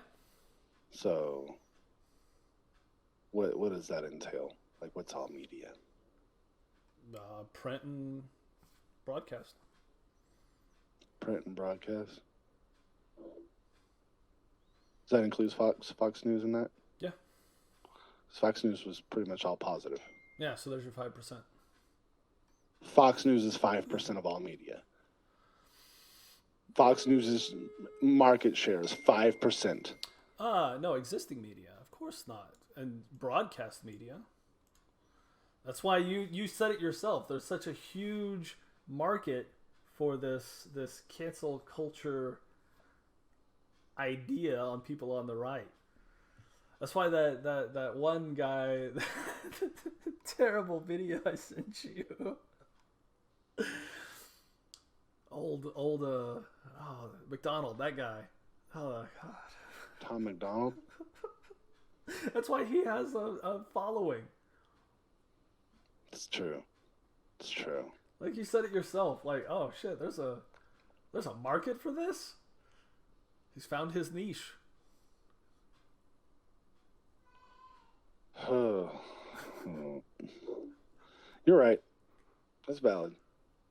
Because there are people that want to hear that stuff. I just think people want to be validated all the time.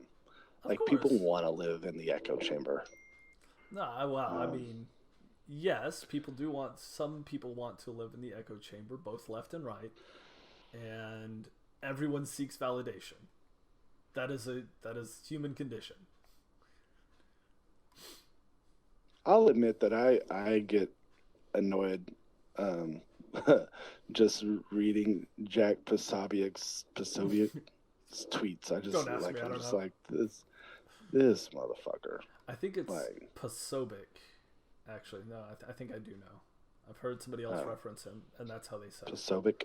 Yeah. Yeah, he's like. That's why I asked you to follow him. Because I knew just to piss me off. It would at least give you a lot of chances to respond. Yeah, I only did once. Most of the time because it's not worth it to me to engage in something so ridiculous most of the time.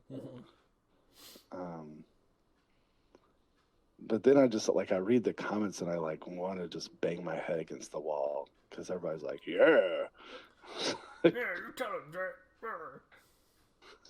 What is going on? I think Oh my goodness. there's a vast number of people in this country, left and right, who are parrots. That is true. You know who's great? Seriously, the right wing is fantastic at parroting each other. Like when y'all get on a story, everybody has the same talking points every time without fail. And so there's always all this infighting on the left. There's always like people that are like, "Oh, I think we should do this," and and you're not a real leftist, and but like the right, but y'all are like a monolith. Like y'all get to, I don't know. Like, is there a meeting? Is there a meeting when you join the Republican Party that whenever something happens, you get your talking points together, and then you're like, okay, this is how we're gonna put it. Yeah, Everybody, actually, I get an email from. I knew it. I knew it. No, because like most people it's within seconds. I could be a snarky guy and just say, well, most people think of things logically, and these are the logical, obvious conclusions that we draw. Yeah. So, okay. Or they try to just defend the actions of their cult leader. And so they're like, how are we going to do this? And so they all get together and they're like, okay, here's the defense. And so like today, Ben Shapiro has the best one. And so they're like, okay, everybody parrot exactly what Ben Shapiro said.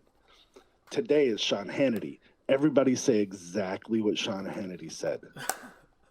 And it's across the board. Like you can, like, if I go through and I find like an issue, I can literally go from Sean Hannity to Tucker Carlson to Ben Shapiro to Dave Rubin to Crowder. And I can look through all of these guys and they're all going to say the fucking same things.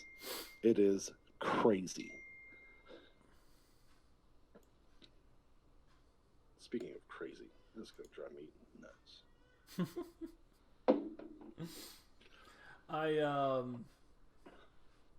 Whether or not they, I mean, I think part of it is they just kind of all follow each other and watch each other's stuff. But they're like, yeah, that's a good idea. I'm going to cover that in my show.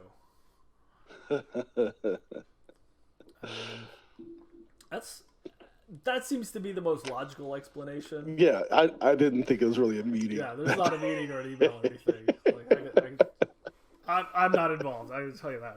They don't call me.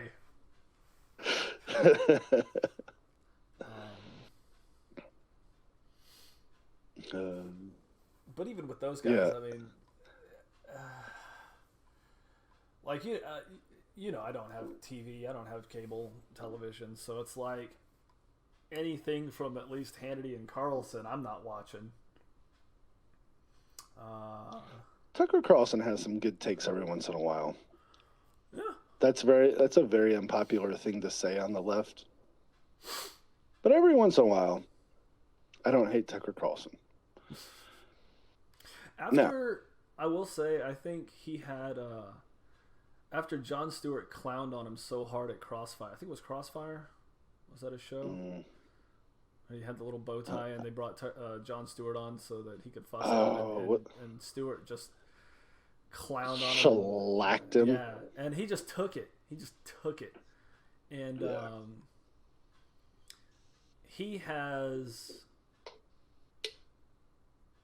I will say this for him, and he has said it himself, that he references that specific interview where he took that abuse, just straight up abuse from Jon Stewart, and he just took it.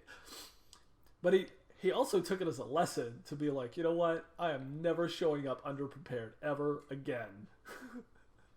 I will have my shit together. So...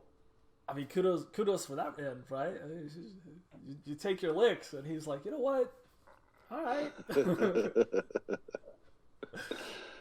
I better be better prepared next time. Like, that's kind of all you can say at that point. So, but no, there's no cabal. I think, like you said, it's just somebody makes a good point, and they're like, "Hey, that's a great point. I'm gonna stick with that one. I'm gonna run with that one. I can expound on that. I can go with that." And then, he covers it in his show, and then the other guy, Carlson, will listen to, I don't think Carlson listens to Steven Crowder, but Crowder would watch Carlson potentially and say, "Hey, that's a good point. I'm gonna cover that in my show." And then that gets picked up by, his 3 million or however many followers he has. Can we talk about this fucking guy? We have 5 minutes, so we can end here talking about this fucking guy. Dave Ramsey. The money guy? The money guy. Oh, Dave Ramsey was on Fox News yesterday? 2 days ago? What was he saying? Give me the rundown. So, Dave Ramsey says to the guys there. What he show says, was he on? Does it say? America's Newsroom. Okay, so he was on Fox. Normal, He's on Fox News. Business. Okay. Yes, Fox News. He says, "I don't believe in a stimulus check because if $600 or $1,400 changes your life, you are pretty much already screwed. You got other issues going on. Okay. So go F yourself." I kind of would like, can you pull it up and play it? It's a very, very short clip. So like a 2-minute clip. Dave Ramsey, Fox News. All right. Let me do some screen adjustment here. Oh, there you are. There I am. There this is. All right. Let me get you out of the way. All right. I gotta figure out what to put. This is weird. All right. Screen adjustment. Okay. Let's see here. Debt. The New York Democrat writing this on Instagram, quote. Loud. Hold on. Let me fix I can't hear anything. I don't know. Let's see here. Can I share sound? I think you might just have to watch it with me on your screen. I don't want to mess with it right now. Okay, I'm just gonna watch it over here on my own so that I have a 5-minute clip though. Oh. Which clip do you have? Start at it says. Oh, there's a one. I don't know. I got from Salon. I got mine from Twitter. It's not Dave, reality. You come from an. All right, I'm gonna run with this one. Okay. You see it? Is that the right spot? Yeah. All right.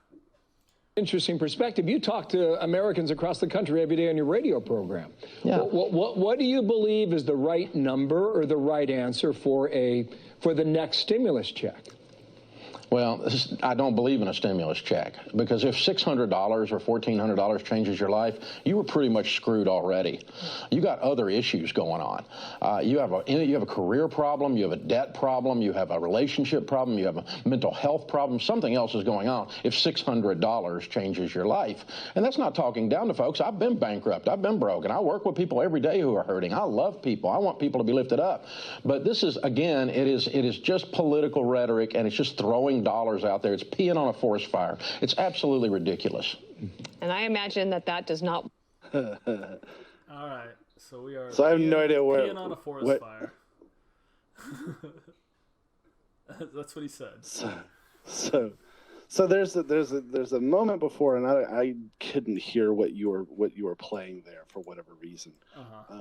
So the first thing he says, and I don't know if you heard it, but the first thing he says is that student loan forgiveness won't stimulate the economy. No, that wasn't the clip. Okay, so that's the first thing he said. So it's saying basically he says that if you have $40,000 of student loan debt, you weren't planning on paying it off this year, so you were not going to spend $40,000 in the economy. Basically, just negating the fact that if somebody didn't have $40,000, $50,000 in debt, then they wouldn't be able to go buy anything else. I might have found that part of the video, but anyway, yeah, okay. And then he says the $600, $1,400 changes your life. You're pretty much screwed already. And he's like, people are hurting, blah, blah, blah, blah, blah. Can I just say, like, that's such a fucking elitist take on that. Like, there are so many people that are hurting. Like, yeah. If $600 or $1,400 changes your life, then yeah, you do have other issues going on. But the answer then is to do nothing, to just let them die, let them starve, let them get kicked out of the house, let them be homeless. Like, what would you consider life-changing money? Like, for you personally, what would that number look like? Over 100,000. Yeah, like easily, right? Like it would have to be 100. Would that minimum be, $100,000. Life-changing? Or would that be like I paid off my house money, right? Like, because when I'm thinking that's life-changing, for what? $100,000. I'm just curious, really. I really am. Like you roll your eyes at me.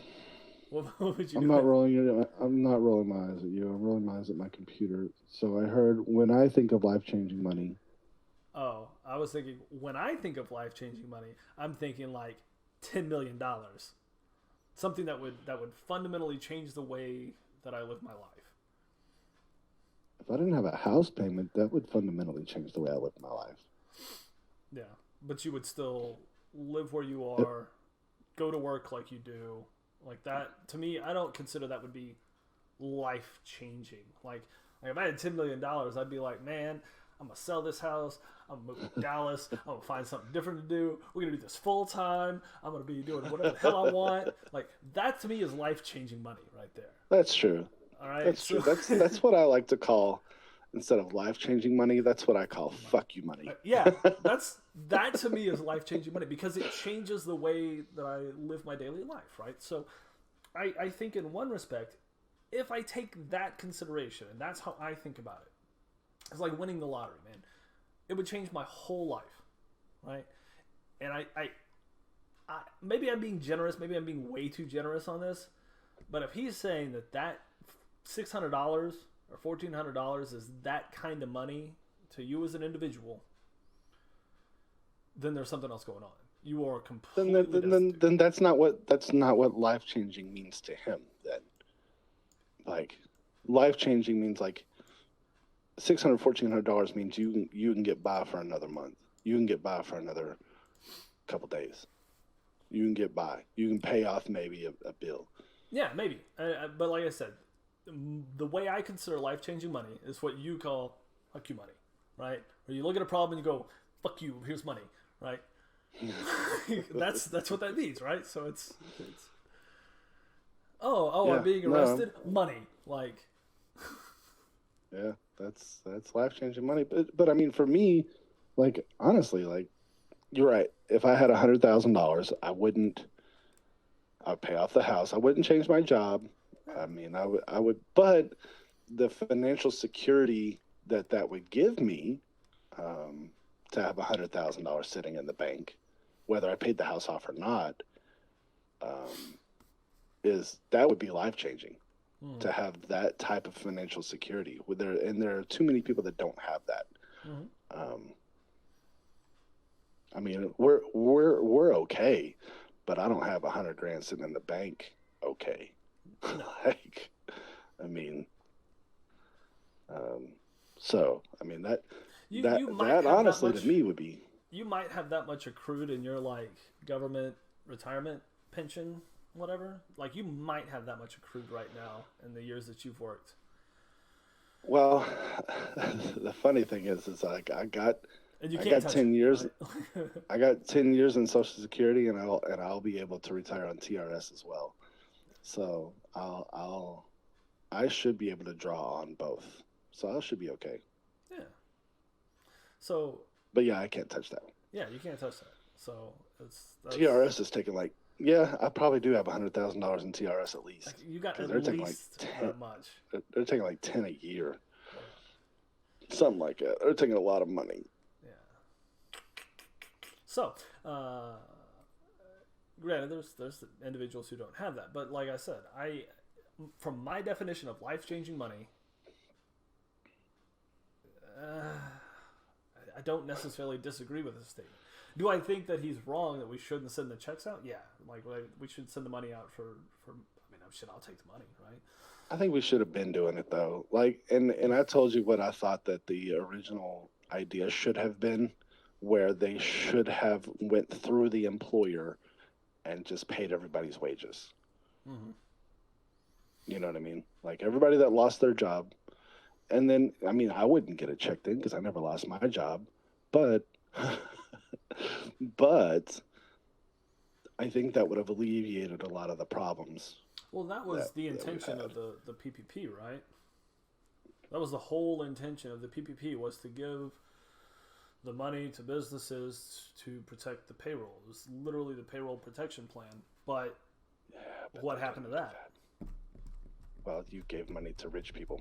Yeah, Amazon applied for it, right? What are they going to do? They're going to pocket it. Just like they did the 2009, 2010, 2012 bailouts.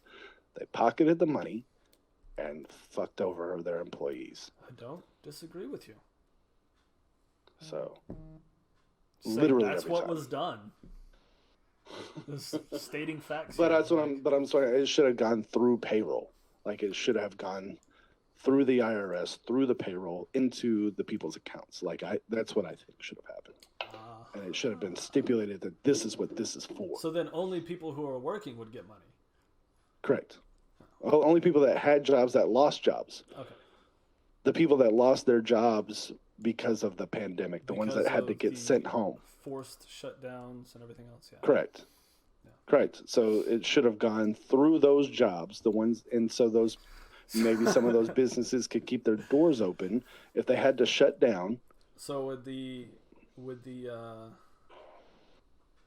service industry, the waiters be making their $250 an hour or whatever without tips? They'll be getting, well, here's your $50, guy. Good job. They would probably still need a stimulus check. Yeah. It's like, the waiters don't really claim their tips anyway. Well, what's interesting is there's a lot of stuff in the what is it called? The POS, the point of sale system, that kind of you can fib to it a little bit, but not a whole lot. Oh really? Yeah. Yeah. Dave Ramsey. Maybe I was wasn't smart enough when I was waiting tables, but what about Dave Ramsey? If you're already struggling, throw away the whole person.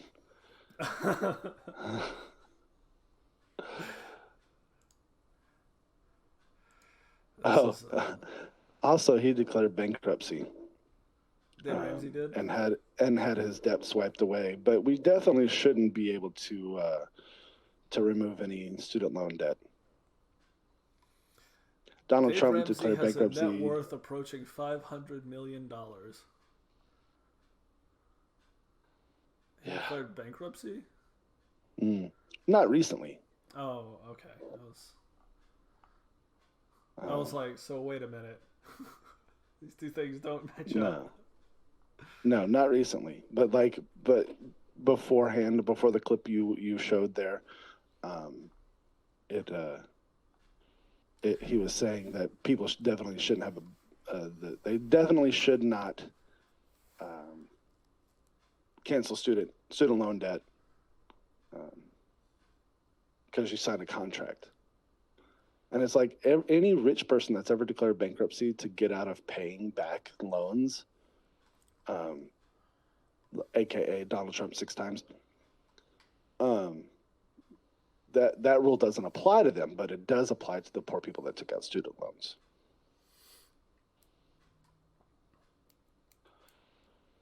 I mean, those are two different contracts, right? But the contract's a contract. Yeah, but unfortunately, if you agree, if you enter into with the federal government that says you will never be able to wipe this shit.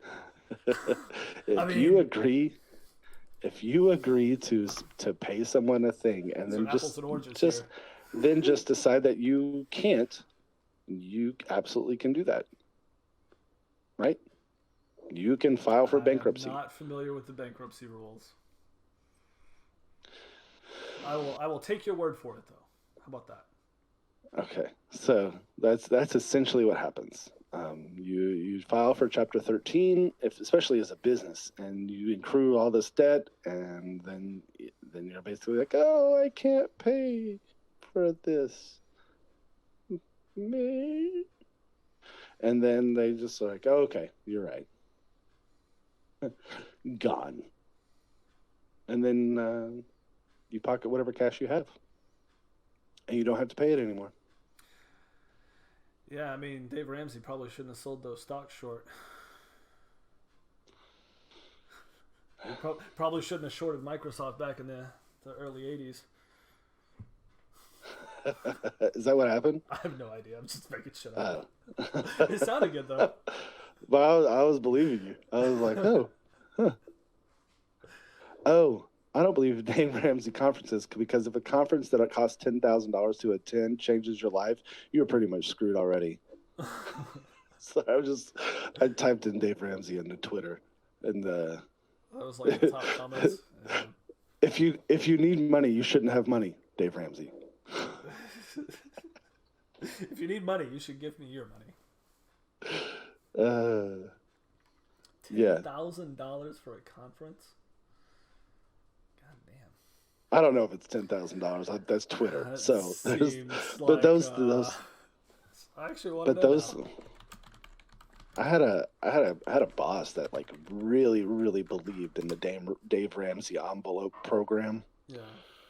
And so basically, you get your check and you deposit most of it, but you pull out like cash into envelopes, and so you have a certain amount of cash for this, and then you pay for things out of the envelopes. He's way more affordable than that. You can go to this is a live stream event, so I don't know. I'd have to go with historical, but he's got a live stream event up for $30 a ticket. That's not bad. And a Ramsey membership is $130 annually to his Dave Ramsey Plus All Access Ultimate Pass. $130 a year. The summit.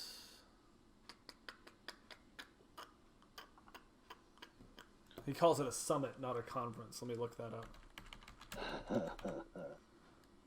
Summit, we'll look up to 2019 summit. General admission $100, service fee of $5. Fabulous price $84. Business VIP with business lunch $179. Yeah, it's not 10,000. It's not 10,000. Yeah, that's a bit hyperbolic. I guess Mr. Ramsey and Mr. Laffer need to understand that money trickles up.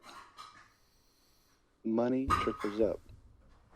This is a quote from Will Rogers in 1932.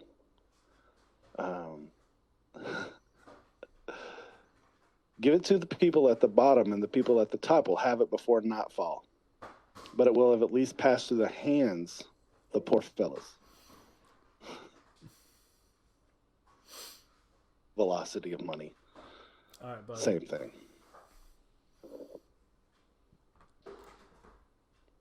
That's a good talk. All right. All right. I guess we can wrap it up there.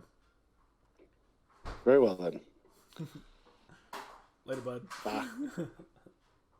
Thank you for watching this episode of BroPartisan Hacks with Reese and Rob. We really, really appreciate you watching, tuning in. If you like this video, please hit the like button. Please subscribe to us.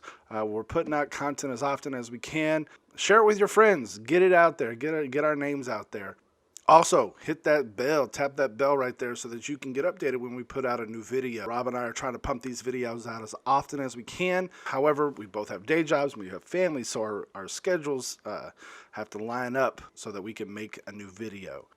Speaking of our day jobs, our opinions and views expressed are our own and in no way represent those of our respective employers. Thank you. Thanks again for watching.